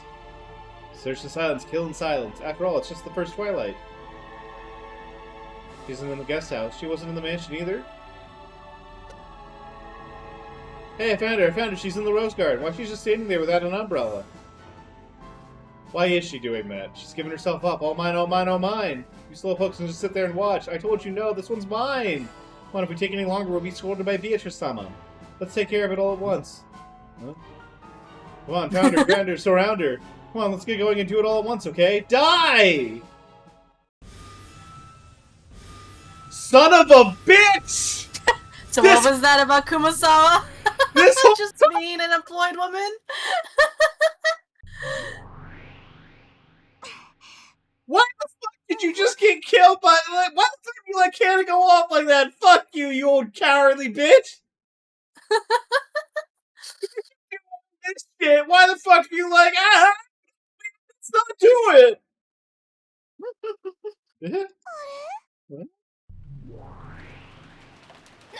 What is this? What naughty girls. Would you be friends with that child? What's with this old hag? There's gotta be some mistake. One more time. Yo, she don't go. Fuck. I love how I love it's like she's only conjuring as much barrier as she needs. Yeah. Why can she defend against us? Like, I taught that fucking kid all she knows. One more time. No matter how often you try, it's useless. This person's good.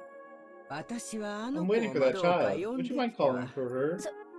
Do you think we'd be apprenticed to you like that?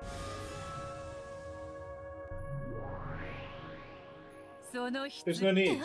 Beatrice-sama.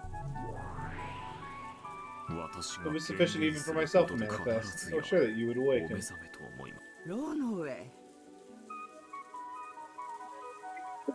That she's like, oh, I just had those magic powers for a little bit. Wait. Go on. Wait. Okay, he's thinking. It's time for thinking. Kumasawa was one of the servants at the other manor. She was one of the she was a piece of furniture that was assigned to like keep an eye on the other Beatrice. It's been a long time. Yes, it truly has been a long time. Like, and she lost like he took her memories as like punishment or some shit. I like to think that everyone's having the Rosa effect, where it's like, well, yeah, I guess we did have this in our pocket, but it didn't come up until chapter 3. Fucking Rosa effect. This old woman, she didn't use Sama for his name! Asmodeus, I think you have bigger things to worry about. I truly believe that Kumasawa is way older than It has him. been a long time for us also, Beatrice. Yep, she worked at the other mansion. She's not even using Sama for Beatrice-sama! Enough. You know who this person is. Beatrice was originally this person's name. I merely inherited that name from her. This person is my master.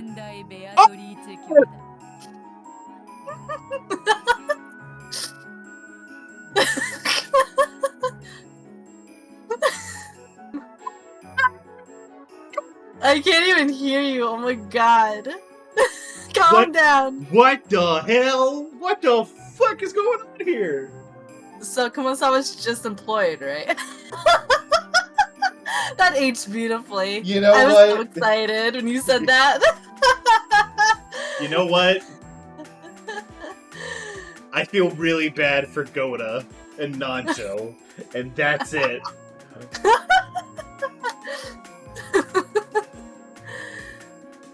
You beat your master twice?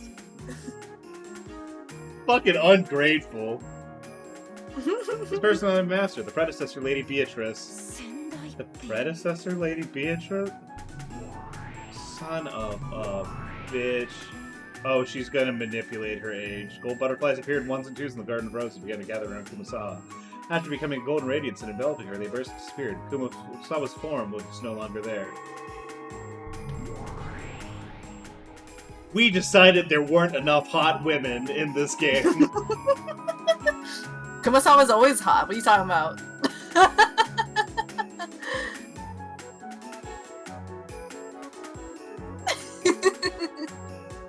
Said there was another golden witch, the one who had in the past explained to Beatrice the path of an endless witch. The only person Beatrice has called master in her entire life. Okay, so this is obviously like the fantasy version of the events. Obviously. I think the real version of events is that Kumasawa had worked over at the other mansion. I think that's what's I think that's like the implication of this, you know? Okay. She just forgot all her magic the past time. Fucking, I hate Roses so much. This is somehow all Rose's fault. This is somehow Rose's fault. It's still her fault. Yeah, I believe that. Her hair was long, beautiful, and vividly youthful, and her figure in the elegant dress was unrecognizable as an old lady. Well, this looked like a completely different person than Kumasawa, because it was. We decided we got bored of Kumasawa and decided to replace her with a different character. Well, Master. Never even dreamed of the day we would come over here and meet each other again. Yes, me too. Everyone thinks it's Rose's fault. Remember, she killed Bito. This is what I'm saying. I think Rose... yeah, you're not even exaggeration. Yeah. If she hadn't killed Bito, nothing would have happened. Yep. I never even dreamed that my sleep would be disturbed. Such a troublesome time for you to awaken. I hate this. Shut up. You just decided to replace this character. Fuck you.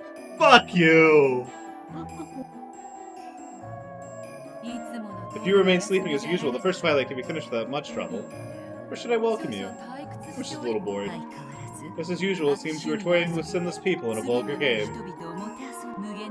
I believe I taught you many times that the power of the endless witch must not be used to cause people trouble. This is like, she has completely ignored. This is the rule that she may have ignored the most, and I feel like she's not a really rule follower type. She is like, no, I decided not to do that. I decided to fuck. I'm sorry, I thought you said it should only be used to fuck with people. Don't say that, Master. Isn't boredom our natural enemy? This is just a little spice to escape from that. The more the corrosion advances, the stronger my power becomes, the easier it becomes to call my minions. But who would have thought it would release the seal on you, Master, at this time?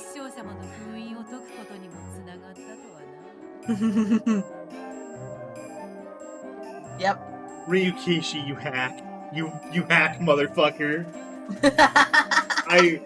You know what? All those things about it being, like, masterfully written and, like, really good, and, like, I don't trust him to not make I trust him not to make a mistake. I trust him, like, you know what? Maybe there are 18 people on this fucking island. Who knows?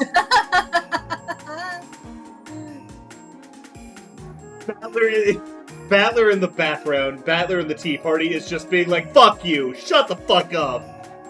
No, like, literally, yes. I think he and I are doing the exact same thing. Like, what is this fucking bullshit? What do you mean? What the fuck do you mean? Fuck yourself. It was because I predicted that I slept very close to you like this. Because I prayed in my heart that I would not be awoken again. Being reunited with you like this is a very sad thing for me. You're as cunning as ever. You're as cunning as always, Master. Although, I do have to say, calling the Ushiromi as sinless... Sinless? Yeah, right. Like, I've never seen a more sinful family in my life. Like, Kenzo and the adults are definitely, like, no, they're fair game. The kids? No, the adults. Kids.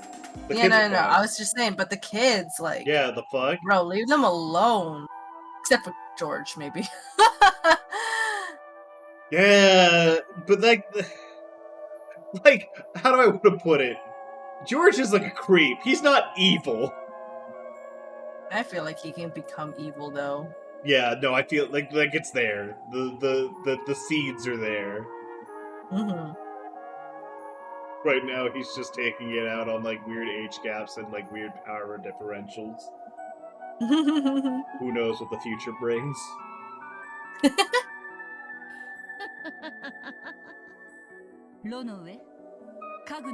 Have the furniture children step back.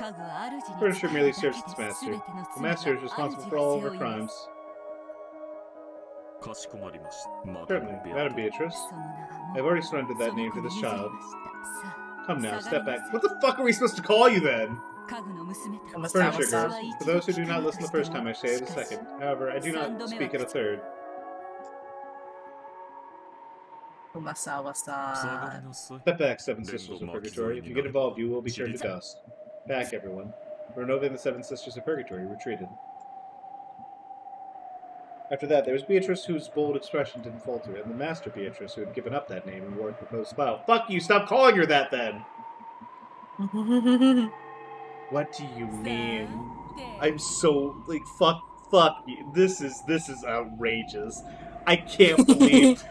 I've never seen a thing where it's like, we are just going to directly replace a character, because they don't really serve a purpose moving forward. I can't wait for Nanjo to suddenly be some, like, crazy, hot, like, Bishonen dude who's here to solve the mystery. Yeah, he's actually a detective. Yeah. The doctor's like a whole front. Goda is secretly God. Goda. Goda. Well then, Master, what tea shall I prepare for our long-awaited reunion? Let's see. This reunion was longer in coming than the visit of a comet. I will accept your hospitality. If there appears to be any issues, then my name and title of them to switch, which I will have them returned, understand? That's like the most, like, normal cack. That's like the most childish cackle she's had so far. Yeah. So there's even a license renewal policy for the title of Endless Witch!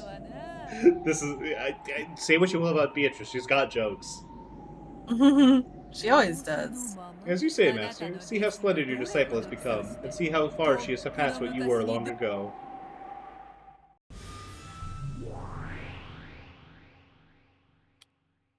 It looked like sparks would float in the air between the two Beatrices. Just by glaring at each other, they purged all spirits from that space. As they watched, the Seven Sisters shivered, because if they had retreated just 3 steps less than they had, they would have already been turned to dust by now. So come. That's exactly what I mean. Surrendering my name We'll to you always is have the good CGs. Yeah. Surrendering my name to you is the only regret I have in my life. I will now correct that error with my own hands.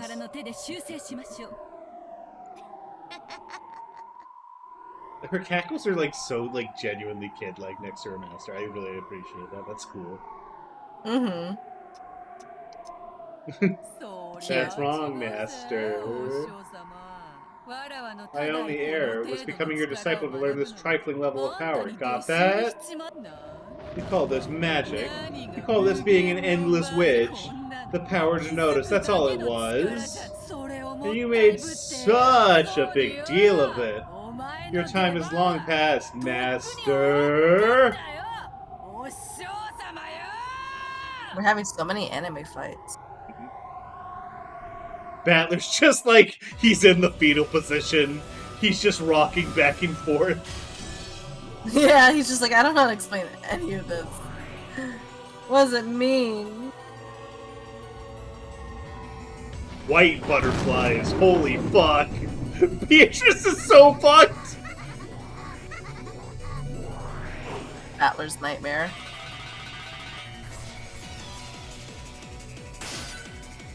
The music slaps though. Oh yeah.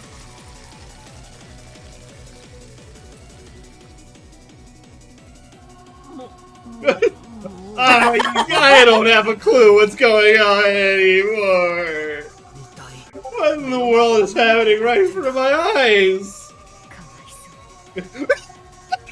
She's also in the tea party. She's like, you poor thing. It's my disciple stepping on your balls. She's always been fond of that. It seems my disciple is causing you trouble. I apologize. Who are you? Why did Kumasawa Bachan turn into an attractive lady like this? I mean, who are you? Kumasawa, go back to being dead. This is ridiculous. I don't get it. What kind of special effects are these? My hand feels like it's gonna explode. I'm the witch master of that child. My old name was Beatrice. When she succeeded me, I gave her that name, so I do not have a name. You already said it, but your disciple's being a real pain to me. I love how no one's ever gonna call her Kumasawa. Because, like, that character's gone. She is gone. There was never... Kumasawa has been replaced. Yep. Please take responsibility and do something. No, wait. I don't believe in stuff like this! He's like, wait a second! Wait, fuck! Shit, no! Fuck! God damn it! You forgot for a moment. As if witches and magic are real, I won't accept this messed up battle! She seems so concerned. Yeah, and she's just watching this guy have like a breakdown in front of her. He's like, oh, he's kind of stupid. This is your type, isn't it? I won't believe this messed up battle. Damn it all to hell, what am I supposed to believe?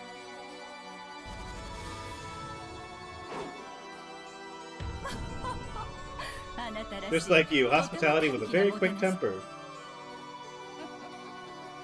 I expect nothing less from you, Master. Looks like this level of magic is so insignificant to you, you can't even be bothered to open up your eyes. Looks like it'll be impossible unless someone prepared to wreck the whole island, right? Come, arise, shoulder ward towers. Meanwhile, everyone's in the mansion. They're in, like sleeping. Dining room, talking. Yeah, they're like, yeah, they're just like, they're like, oh, alright. What? They're like, they actually start piling out of the mansion and walk to the guest house, and they just see this, and they're like, eh. Well, you said that you were in the middle of renovating the island, right? In response to Beatrice's summon, terrific earth tremors split the rose garden. On either side of the shoulders, two massive war towers sprouted and stabbed into the heavens. Everyone is sleeping. No one saw it. Don't worry. No one's going to witness the first 9/11. They stretch 100 meters, Merite tall. Tips. Where? Grimoire. Where? Merite. This word is probably related to the fictional unit of length from Nausicaa, the Valley of the Wind, which seems to be about 1 meter long. That's wow. 300. That's like 300 feet tall. And each one had over 360 ports. They were war towers of the gods' army court, which had not allowed the heroes of antiquity to invade their precincts, even as they had banded together. I love how they just, like, Ryuki, she's just like, I'm just gonna drop some shit in the background here. No, I'm never going to elaborate on that. That's just some cool anime shit that I made up on the spot. Fuck you. As Beatrice elegantly floated in the gap between the massive two-headed towers, she looked down at her master, sneering with an absolute superiority. No one has noticed. With the two massive towers lined up behind her shoulders, the witch looked very small, like a butterfly dancing between large trees. Don't think you can dodge it by turning into butterflies, alright? The density of the twin towers' barrage wouldn't make you a pin bug collection. It wouldn't just make you a pin bug collection. It'd make you a madly stabbed pin cushion, get it?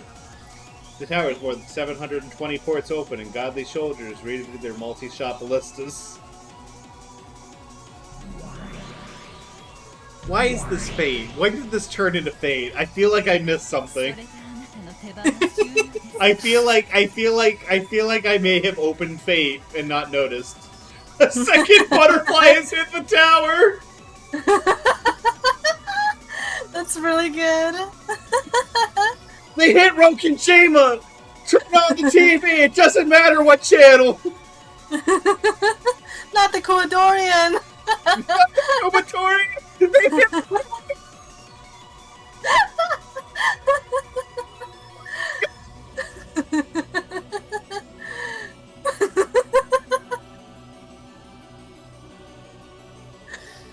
Oh my god, he's gotta breathe. Breathe, that breathe! Battler's sitting there like if I had been there, that shit would have gone different. Yeah. What would you have done? I would have stopped it. That concludes your turn. What, are they playing Magic? Are they playing Yu-Gi-Oh over here? Those are your last words? Open fire! Oh my god, the sound effects though! Oh my god! The animation! Oh my god! This Umineko is a very silly game. I feel like when everyone talks about the writing quality, the incredible writing quality, the character dynamics, the well-written characters, they really are just bearing the lead that this is incredibly silly. Just a fundamentally unserious visual novel. It kind of is. Of course, they're playing MTG. That they're witches. What am I saying? Yeah, you're right. My face hurt. Drawing. I'm gonna massage my cheek. Ballista shots numbering easily over 1,000 were all fired at once, drawing a beautiful geometric curtain of death. What do you mean? What do you mean over 1,000? There are 720 ports. The Boris sound preferred by the bowstring. Probably even deeper than the sound of death swinging its scythe. Come then, arise, fallen tower. Split the single language and make known the sin. Are you summoning the Tower of Babel? This is fate! Fuck you!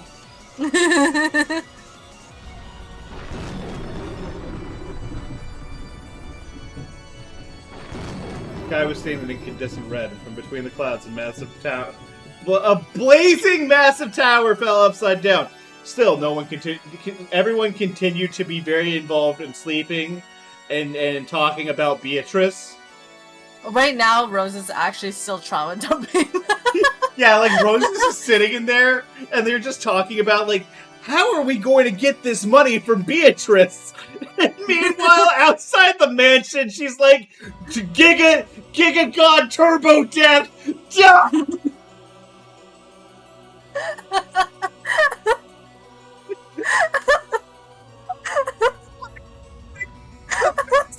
Like right now are so fundamentally like bigger than everything that's happened that it's like, what's the point? Who gives a shit? Fucking inheritance. Fuck up, man. What's an epitaph, man? Go kill yourself. Oh my god. Keep going. The massive fallen tower in its rubble swallowed the thousands of ballista shots, so not one of them could approach the body of the witch which had summoned it. Yes, none can approach the mysteries of the mysteries of heaven. That was the truth of the fallen tower. Just call it the Tower of Babel! Everyone knows about the Tower of Babel! Fuck you! As I would expect from you, Master. If you do something, you always do it big!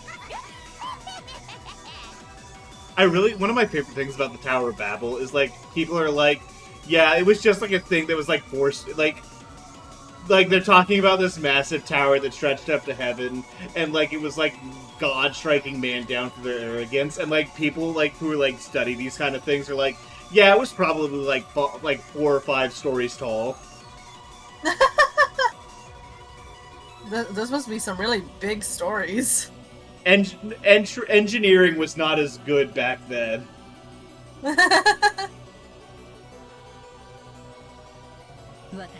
My turn isn't over. Where did she get that wand from?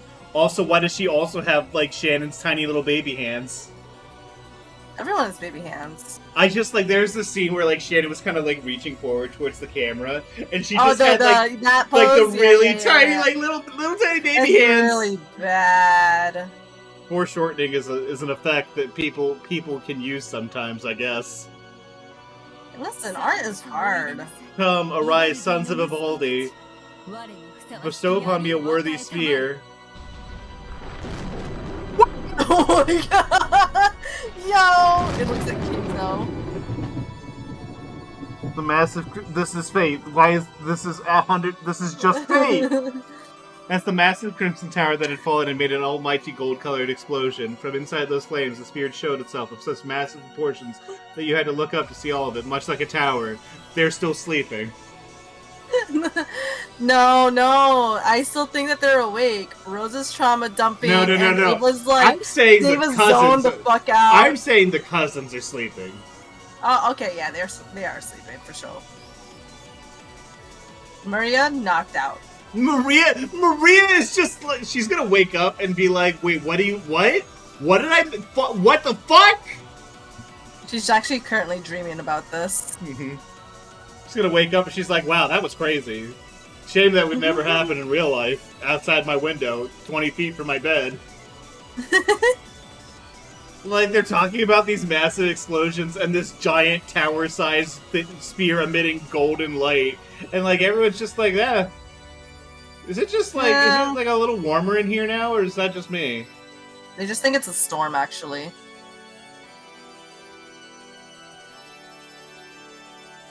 Just a fundamentally unserious visual novel. It was too large for even a giant's hand. It was a divinely beautiful spear of the gods, so massive that it gave the illusion that the tower of which had fallen had turned into a spear the same size, a spear of certain victory that no one could escape. It's useless. I'm screenshotting this.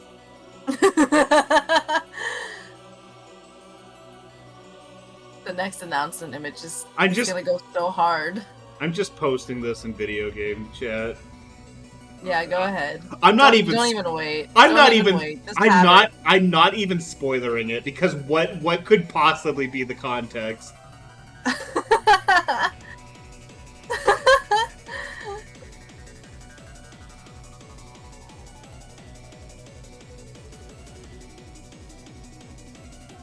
There.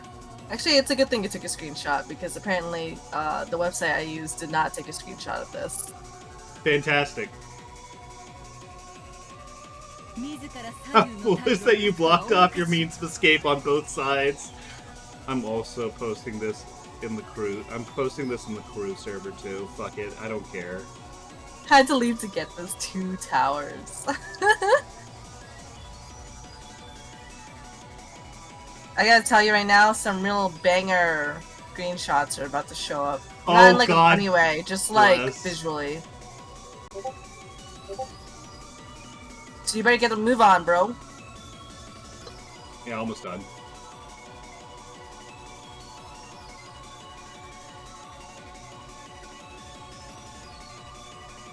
You gotta move fast. Okay. How foolish that you blocked off your means of escape on both sides. You can't defend against even a single spear. When she snapped her fingers in command, the massive tower-like spear shot at Beatrice like a lightning bolt. As the Golden Witch danced in the gap between... I really love so much how, like, all of their powers have, up till this point, been described as, like, metaphysical things. And, like, you know, things that, like, you know, could be attributed to, like, human determination or whatever. Or, like, all these other, like, very metaphysical, very conceptual things. And, like, you get to a battle between witches and they're like, no, I'm just chucking shit! I'm just throwing shit in your face! Fuck you! Yeah. Umineko does kind of, like, eventually get very, very magic heavy. Fight heavy. Really, I never would have guessed. It will slowly, like, increase the farther we get in. Mm-hmm. As the Golden Witch danced from the gap between the towers like a butterfly, it sliced straight through the air like a flash of lightning, aiming right for the very middle of the absolute center of her heart with the most ultimate and extreme precision. Not just ultimate, the most ultimate. So you use gun gear in a place like this. You really are incredible, Master. Explode, useless towers! Arise, giant soldier battle line! Fully block out that divine sphere with your shields and chests. The shoulder war towers exploded in gold. They became 7 gold butterflies! 7 billion gold butterflies! Would you believe your eyes if 7 It's billion 1 billion golden gold butterflies? No. You know what? I don't think I would. Those butterflies took the shape of 7 massive armored soldiers. Each stretched a full 50 mit Marute into the sky. It's so funny that they're just stealing, like, the fake system of measurement from, like, Castle in the Sky. Or, like, what? No, Nazca in the Valley of the Wind. Valley of the Wind. God damn it. Oh, Ryukishi, you're so funny. Like, doing all this impeccable character writing and, like, very philosophical, sort of like watching a family collapse into paranoid madness and whatever, only to be like, nah! Fucking god weapon! Gun gear! It's huge! I'm using Nausicaa measurements now! What a fucking what a fucking hero. What a champion. What a hack. True. It's true. And they lined up in front of Beatrice, protecting their master and holding massive shields which towered like windmills. Oh my god. Yeah. Their massive size was evocative of a mountain range, which hiding behind them was a small moon hiding behind the mountains. Once in the past, when the massive shields the giants held had been readied by the whole giants' regiment, they had protected King Wilhelm's castle not only from arrows, but from the wind and the rain. And when they faced upwards and held their shields to the heaven, not a single raindrop had gotten through. That doesn't seem all that impressive compared to the spear. I think the spear is gonna hurt them a little bit more than the rain. Also, fucking King Wilhelm is like... That's not far enough back to make sense for this. Foolish. How pitiful is the witch who has forgotten her respect for the divine. You think that giants can defend against the spear of the gods? Indeed, no matter how much human metal you are armed with, you cannot block the spear of the gods. A wonderful epaulette mate by Madame. No way. Beatrice-sama. Maybe it's a different Wilhelm? I don't know, maybe he's screaming. Of course I haven't forgotten, Master. Come, arise, Hephaestus and his disciples. Bestow upon me a worthy shield. This is just fate, but everyone, we're just screaming out a bunch of different noble phantasms. If this was fate, it would just be like every single one of these would be like a guy, and that's his thing. A golden whirlwind arose at the feet of the giant soldiers. It was a group of countless butterflies. They attached themselves to the massive shields like gold leaves, sparkling as though they were a gold mirror. That was the absolute defensive wall that the King of Gods gave to the goddess. What? Oh, Hephaestus wasn't the king of the gods, though.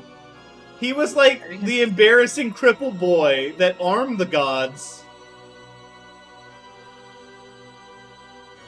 Don't look at me, the dog. Aegis shield.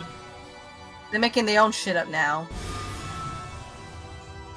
This is like really like the Evangelion. Like I don't know. I took it because it sounded cool. When the Holy Sphere, which left a dignified trail behind it like a comet, crashed on the mountain range of that gold shield, it was a terrible thunderous roar. It was the creaking of pillars that held up the heavens. Cool. The divine spear spun around and around, sent flying in the direction the sun sets. Impossible! She defended against the divine spear! There's just a battle anime happening. They even have a commentary side squad. Yep.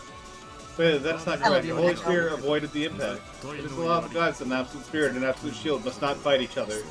Although in the end it means the same thing as defending against it. Shirtless fighting appears to be the only area in which your skills have improved. But rather, it seems you are still as bad as ever at this kind of game, Master. It's my turn to strike back. I shall follow the code and counter a spear with a spear. The giant soldier line had fully blocked the divine shield, released their holy gold shields. The shields fell to the earth, making the ground shake. No one noticed. And then another cold whirlwind arose. and 7 gold shields changed their form into 7 massive spears of lightning lying on the ground. In unison, each of the giants had lifted a leg high and firmly stomped on the tips of the handles. Okay. I love that reaction. Okay. Right. That's not stomping, though! As the earth shook with a thunderous sound, the 7 lightning spears spun beautifully and flew up into the giant soldiers above the giant soldier's head. They covered everywhere in a spray of gold as they began to fall before the giants. Each of the giants squared off, and with the force of their whole body, they kicked and smashed them into pieces. What? The broken pieces, numbered exactly 30 each, became lightning spears of exactly the same size as the original. Oh. Which made 100 and 210 for all 7 of them. And those all burst at once, each splitting into 30 thorns, so that there was 6,300. And then Beatrice, like, this is like 2 kids, like, doing a play fight in the playground, where it's like, no, I summoned the shield of the gods, and then, you know, you can't stop an infinite, like, the gods say you can't do unstoppable force in a movable object because it doesn't work. So you have to fuck off, and then I'm gonna send 3 billion fucking lightning spears at you. Fuck you. They became a thunderclap barrage, drawing out a beautiful geometric pattern, and then each of those changed into 3 bolts of lightning. So that's 18,900 thunderbolts shot at the predecessor Beatrice. I'm so glad that Ryukishi is like, I got a calculator. Yeah. I love fireworks. I would really love it if it was like the math was wrong. It might be. I don't know. I'm not testing it. For some fucking reason, I'm willing to trust that he did it all right. I don't know why at this point, but I mean, I guess I'll fucking do it. It's over! I would expect nothing less from Madame. Certainly a bundle of almost 20,000 thunderbolts should have reduced the master's body to dust. Listen, stop inflating your numbers. You had an exact number. Stick to it. Fuck you. There was no impact. Beatrice knew immediately that she had been fooled. And from that moment, the direction the sun was supposed to set, she felt an impossible ray of sunlight. The spirit came back around, you dipshit! A brilliant ray of light shone on her profile was the figure of her master, putting aloft the spear of the gods that had supposedly been repelled a short while ago. She bore a brilliant radiance like the sun on her back, and it made it shine on the incarnation of darkness. Nobody noticed. Nobody noticed this. Nobody saw. Nobody saw this. Beatrice, watching from there, was trapped like a mouse in a cage, cornered in a dead end formed by the giant soldier battle line. By now, the predecessor Beatrice had seized a position directly alongside the giant soldier battle. Stop calling it that! You're giving all these other fucking names to all this other fucking shit. Just call them something. Fuck you. Oh, I'm so tired. No, Dagger, I'm like, nobody in the mansion noticed. Nobody in the mansion noticed this. Nobody in the guest house noticed this. This is, they're having a normal night. It's the storm, okay? It's the hurricane or whatever. Oh! This is making my brain hurt in a completely different way than last night. Or last time. This is so radically different. I need to grab a drink. I need to take a couple steps. Oh boy. It's so funny how different this part is from the last part we left off on. Oh, I'm so happy. I'm so happy right now.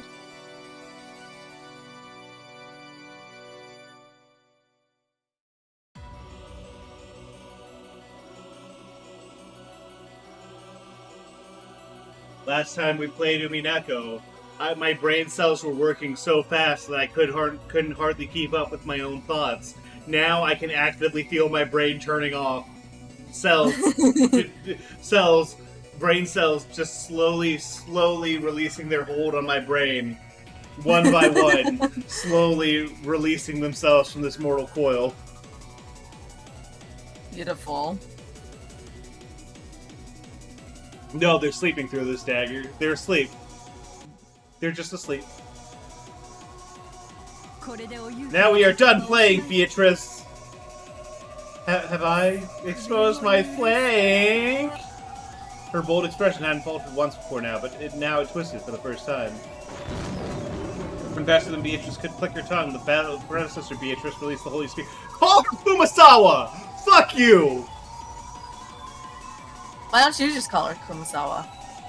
That's not what it's being written. I have to read the text.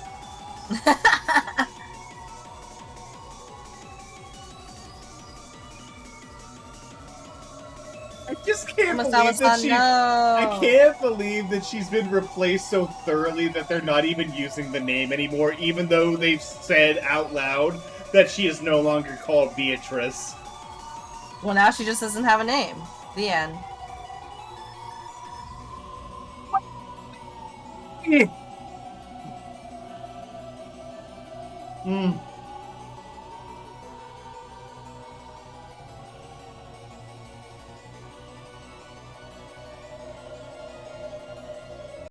The name will switch. Be so. How can this? How the fuck? How can this game be so smart and so stupid?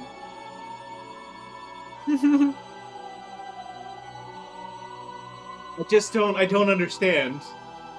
It's a beautiful game, isn't it? In midair, it sprung up into the air once more and changed its form once again. Come, arise, Vanguard brothers. This fell upon me the giant smashing iron hammer of heaven. This is very specific. The witch formerly known as Beatrice is pretty good. Yeah, that is pretty cool. Giant soldiers, protect me! Oh no, you've walked into... Beatrice, you fool, you've walked into a type disadvantage. Giant smashing hammer speed joints. What are you doing, you slowpokes? Oh boy. By now it was no longer a spear, but the whirlwind of a massive hammer that raised the stand like a windstorm as it flew through the air. Sure. It wasn't the legendary hammers that had shaken the king of the frost giants. So the giant soldiers couldn't escape from that fear. No matter how much their master ordered them, they couldn't block the path of that hammer. Oh no, how could This is playground shit! Sorry, it's like an anti-giant hammer, so the giants can't come and help you because they're scared. Fuck you.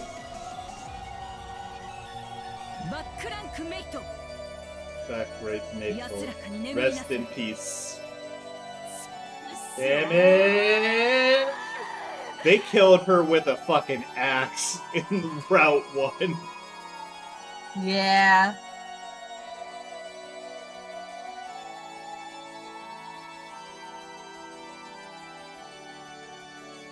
Did they? With a fucking axe. Did they? Actually, I think they did. Oh, no, Kumasawa was, like, dead. Like, Kumasawa, it was like Kumasawa and the rest of the servants died in that room with Maria. Right, when Maria was singing. Yeah. This woman didn't want to go into a furnace room in Route 1. She was too scared. Before the whirlwind of this massive chunk of metal, Beatrice was nothing more than a mere speck. The instant the whirlwind started to suck Beatrice in, Beatrice's form turned into a massive war tower. You can't stop me! I'm a twin tower now! Wow. What a beautiful The iron hammer smashed the war tower, it scattered tremendous amounts of rubble, but did not reach she who had escaped behind it. Furthermore, when the smoke started to settle, the war tower had sucked in the massive iron hammer without crumbling and blocked the way. Even the giant smashing iron hammer couldn't break through the final tower protecting the witch. However, this war tower was in fact the witch's last trump card. It was a war tower for dodging that could only save her from danger once. I do appreciate that they're keeping the chess metaphors intact, because they basically, like, the two towers at the beginning were like the rooks, and now it's castling. Yeah. She just castled. But this tower was impregnable. No weapon could break through it. Just then the moon disappeared. And then she dropped the moon! As the As you Beatrice do. hid in the shadow of the giant soldier battle line in the war tower, she looked up into the sky.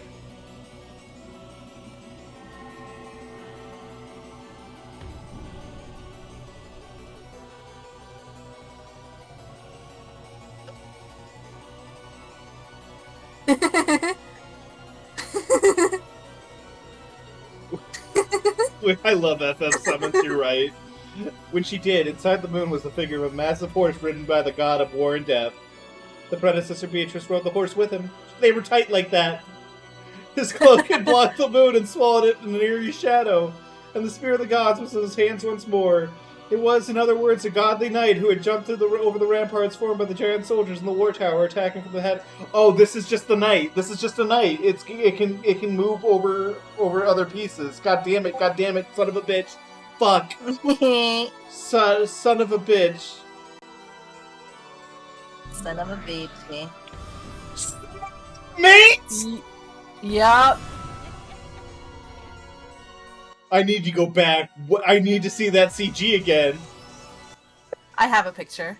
Please post it. I need to see exactly what that said. Because if it said smooth mate, I'm going to lose my mind.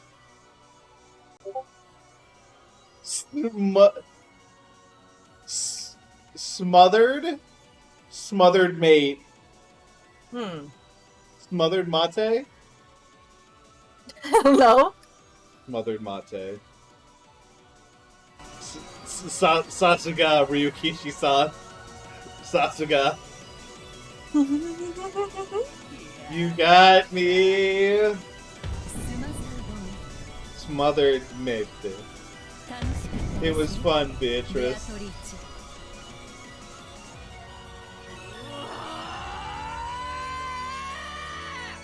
This is what my brain has been doing for the last 30 minutes.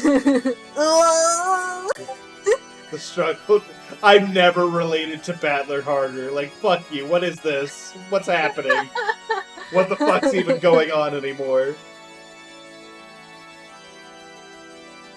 The struggle to the death between the two witches with the same name was resolved. Mate as in chess, okay? No, they said, well, yeah, sure, I guess. But still. The spear that had been launched from the heavens pierced the ground. Trillions of butterflies. The giant soldier battle line on the war tower split up into trillions of gold butterflies. 8,722,000,000,000, 45,300,012 butterflies. Bruh. Surrounding the area to Golden Storm. What, if he could have fun just making up numbers, so can I. Who's to say that I can make up numbers better than Ryukishi? No one. Then the sound of thunder, and the sound of falling rain and wind. They're like, wow, this storm's really loud. I wonder what's going on. Oh well, time to go to bed. Suddenly that place was the empty rose garden once more. The butler and the rest were watching the two witches confront each other, but only Beatrice was different. Black Liliana. She had been pierced straight through by the spear, from the base of her neck and the right shoulder to her left buttock. Damn. Right to the ass. Unable to even reach the ground with her feet. Horribly exposed like a pitiful pinned butterfly tormented by the wind and rain. Beatrice-sama. It's like, we might need to go, actually. Truly, she is a fearsome person. It is decided, Beatrice. Ouch. Congratulations, everyone. No more murders. All the servants had to die. Also Kinzo. This is actually a good end. This is the good end. Beatrice wore a bitter smile of false courage, and George is like, what do you mean? It's not a good ending for me! And I'm like, that's what makes it a good ending for everyone. Wore a bitter smile of false courage, but a strand of blood dangled from her mouth, making it look even more pitiful. The title and power of the Endless Witch. You will now return them to me, along with the name Beatrice. You are too immature to be called the Endless Witch. Stop! Forgive me, Master. I was just fooling around, okay? I'm just a little guy. I'm just a little birthday girl. You wouldn't hit a guy. You wouldn't hit a little birthday girl. You wouldn't take the title back from a little birthday girl, would you? I will take my name back from you. I will return you to your original form. Relinquish this power which is beyond you and live a life suitable for yourself. Come, try to remember. What form did you have? Your predecessor Beatrice began to recite the words of power, which she did. Small gold butterflies gathered around the skewered Beatrice and began to swarm around her.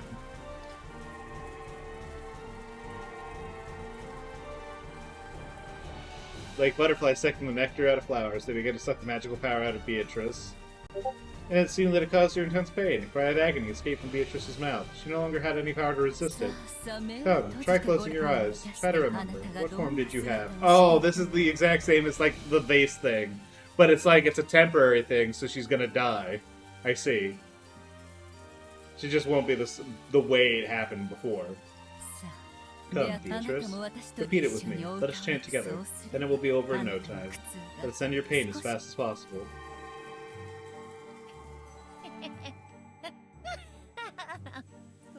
You're right. How long has it been since I chanted with you, Master? Now, together. Come, try to remember. What form did you have? Come, try to remember. What form did you have? When the two of them began to recite the same chant, more and more the gold butterflies danced around, swarming around Beatrice. It's alright, milady. You will lose the fact that you are Midas Seville, but that will not change the fact that you are the lady I serve. After that, I shall read a book for you again. I shall bake you apple pies again, just like it was long ago. Come, try to remember. What kind of fucking pull do you have to be able to hire somebody like this? Like, what kind of fucking money are we talking about here? For what? Just, like, to be able to hire her. To hire Kumasawa-san? Yes.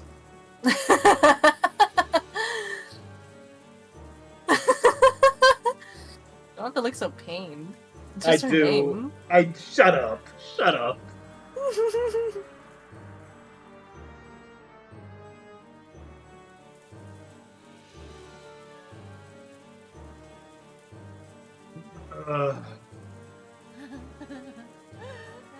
Yes, try to remember. Are you finally starting to remember? Well, Master, do you remember that thing behind you?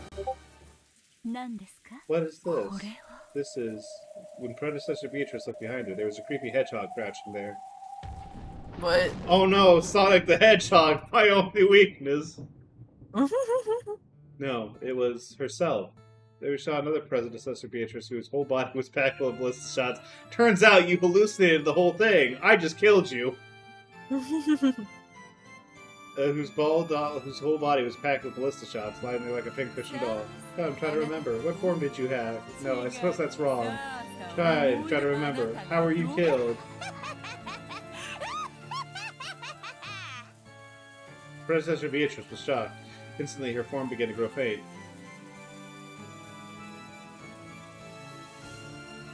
Well, no. When did you... In the beginning, I did not summon shoulder towers. They were quadruplet towers! Bitch. Bitch. I swear to God, bitch. Actually, I summoned 4 towers at the beginning, so you just died. You died at the beginning, and this was a dream. Fuck you.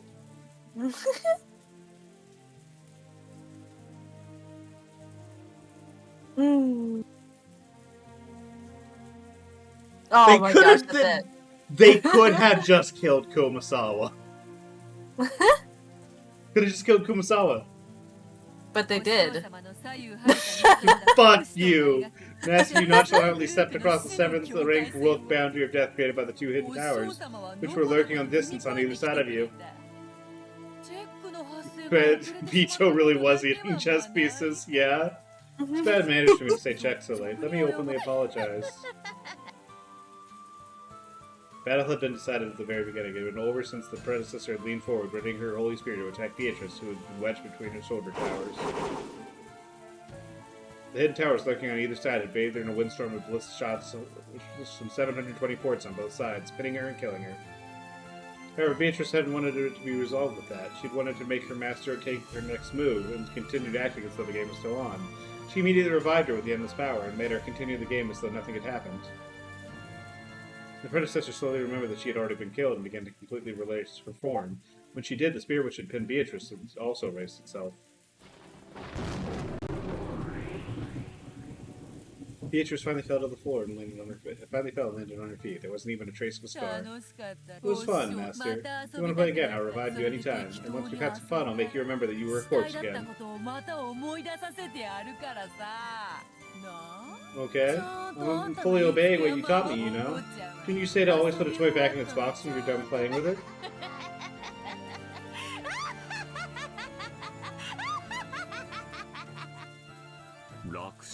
Was it an easy victory? You fool, it was a difficult victory! If I hadn't tricked her with the quadruple towers, I would have been the one to die! It's only because I had four words that I won! It's cheating, but it worked! Yeah, are they gonna find her in that form and be like, who is Kurosawa and who the fuck is this bitch? What I was expecting from my masters, but now I may feel proud. I swear to God, if it turns out that when they said like it was 17, like it's they were 18 or more, they were like no more than 18. They actually meant that like she was a witch and didn't technically count as human. I'm going to be very upset because that doesn't really change anything. It's just like, oh fuck you, we had time for this twist. I have completely surpassed my master. Oneda, make master's remains a little better. I haven't lost my respect for her that much. Certainly. Tonight's first highlight became a little too riotous. Yeah! Yeah, sure, yeah! Yeah! It requires some cleaning up. Eventually no one will be human anymore is my prediction. Don't do this to me.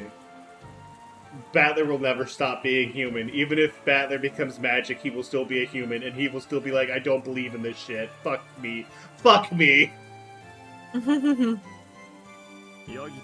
Goats, time to clean up. Oh. When Renove snapped his fingers, blazing, sparkling eyes began to blink open in the shadows and darkness, becoming goat-headed attendants, who appeared one after another, slowly out of the black. Remember when these guys were a fucking big deal? Yeah. One by one, they lined up behind Renove's back, wordlessly standing at attention. What should be done about the 6 bodies this time? Another locked room format? I'm not in the mood to think. Just leave it to you. An extraordinary locked room to torment Battler if you would. Fuck him up real good! Certainly, it shall be extraordinary.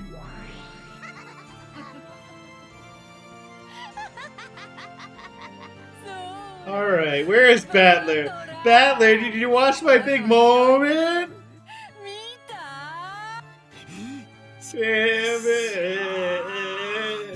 After being shown that screwed up magical storm, what can I deny? Do witches exist, I ask? After all those kabooms and kabangs, to be shown all that tremendous fantasy, what can I deny now? I don't get it anymore! It's like that last time too, but how can I deny that awesome, wonderful, magical battle? Battler. You can back off of Ryukishi's knob. It was fate. It was whatever. They screamed attack names and threw bullshit at each other. It's fine. You know, right? After watching this, you can't even talk your way out of it anymore, can you? Alright, Battler, let me hear some ridiculous reasoning.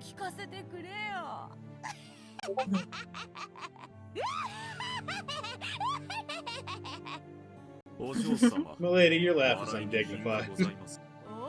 Oh, my apologies. I'm not to blame. After all, when Battler tightly closes his eyes, grinds his teeth, and shows me that ever so bitter expression, it just automatically slips out of my mouth, you see. If Kumasawa Witch is still in the tea party room, that would be very funny. I'd just be like, yeah, this fucking sucks. I hate this. Come, Battler-sama. Why don't you return to the table without losing heart? The lady's expecting your counterattack, you see. You! I make a counter-argument! In the first place, this has all been fucked up since about the time the tower sprouted up out of the earth! Should I say that actually underground on Rokujima there's a secret laboratory for massive transforming combining robots or something? And then by pushing a button a strange tower sprouts up? Right, and then those huge giant must be robots, or maybe an evil secret associates with mecha monsters. Makes no goddamn sense! Don't talk to me!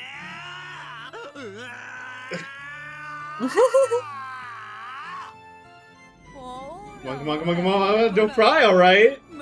Kaboom, kabang, it's magic! At this point, I fully expect her to just lean up to his face and just start licking his tears off of his face. Yeah. Delicious, delicious tears. If you want, I'll trust the moon and make its comet falls like rain. I can even bury the whole island in one of those bouncy-chested babes you like so much, see? I want him to immediately back up. It's like, yes, I would like that, please. Thank you. It's like, hold on. Wait a second. Magic's based.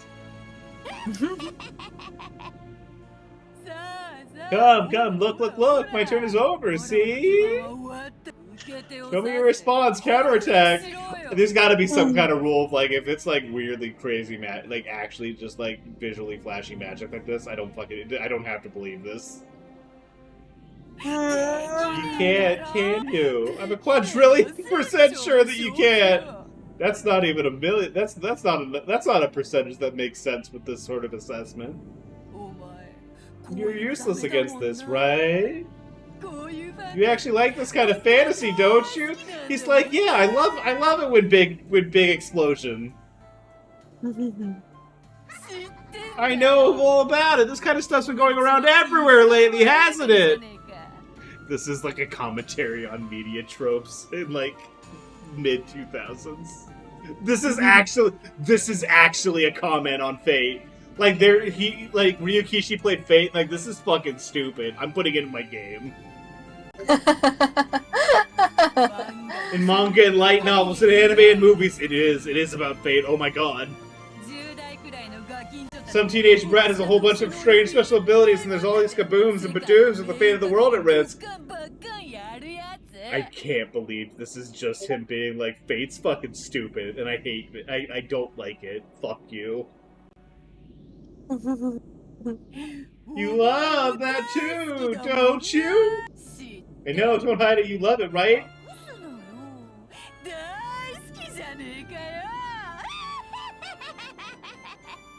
She's so normal.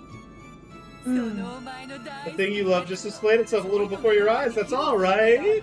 Why do you believe it in manga and anime, but you won't believe it in me? I love the way she said that. This is super cute. Believe it! Believe it. Believe it. Not Pinbio. You can't argue back, not after you've been shown something like this, right? Come on, answer me. You don't even think, you can just obediently say, I'm sorry, Beatrice, send me. Oh my god, that is exactly how she said it. Great. I'm sorry, Beatrice Sama. どうして漫画やアニメのそれは信じてくれるのに、わらわのだけ信じてくれねえんだよ。信じろよ。He's so funny. She's great. This is like, Shannon treats her bad and she gets really mad because she can't break Shannon. She's like, I'm gonna go step on Battler's balls. That'll make me feel better. Come on, try saying it. I'm sorry, Beatrice Sama. Try saying it. Try saying it. Say it. Don't be embarrassed.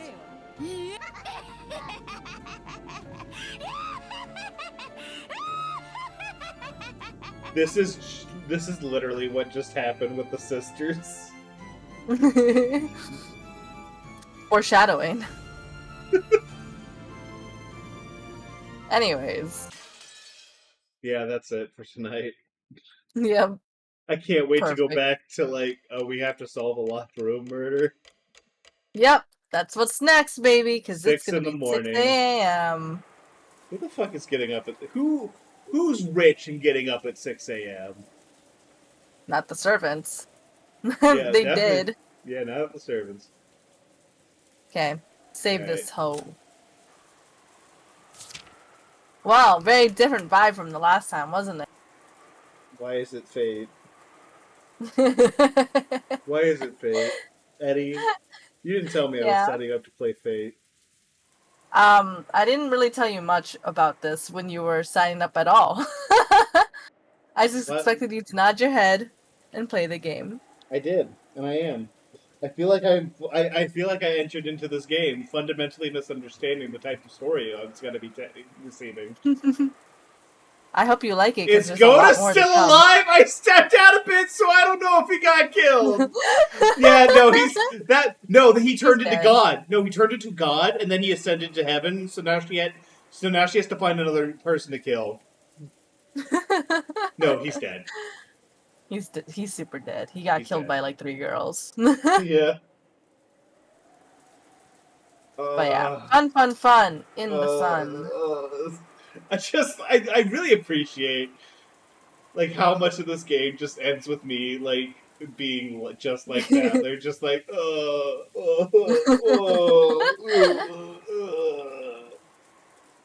and you being like, boy, this is the most entertained I've been all day. So, are you excited for next time when we get back here and we realize that all of the adults are alive?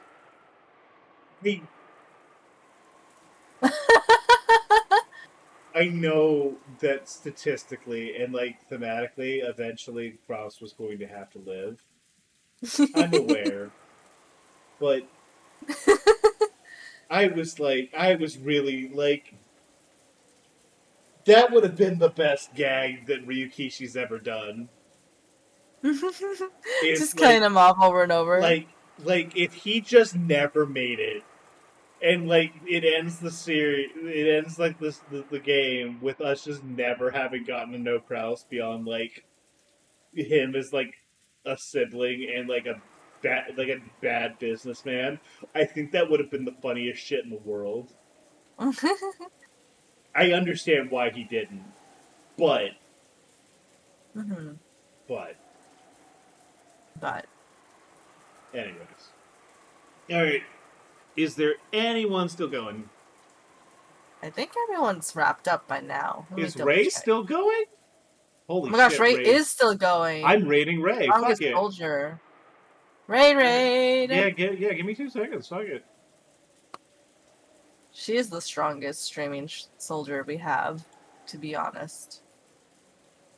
Yeah, she's normally Other way than done. Noro, I guess. Yeah, Noro goes absolutely crazy. They're insane. Dummy hard. Has she played Umineko? Oh, I don't think so. I don't think so. I feel like we would be able to tell. Like her brain chemistry would be altered in a recognizable way. As far as we know that Bread tried and then didn't like it, and we know obviously Mel has read Umineko. And I don't know anything else about everybody else.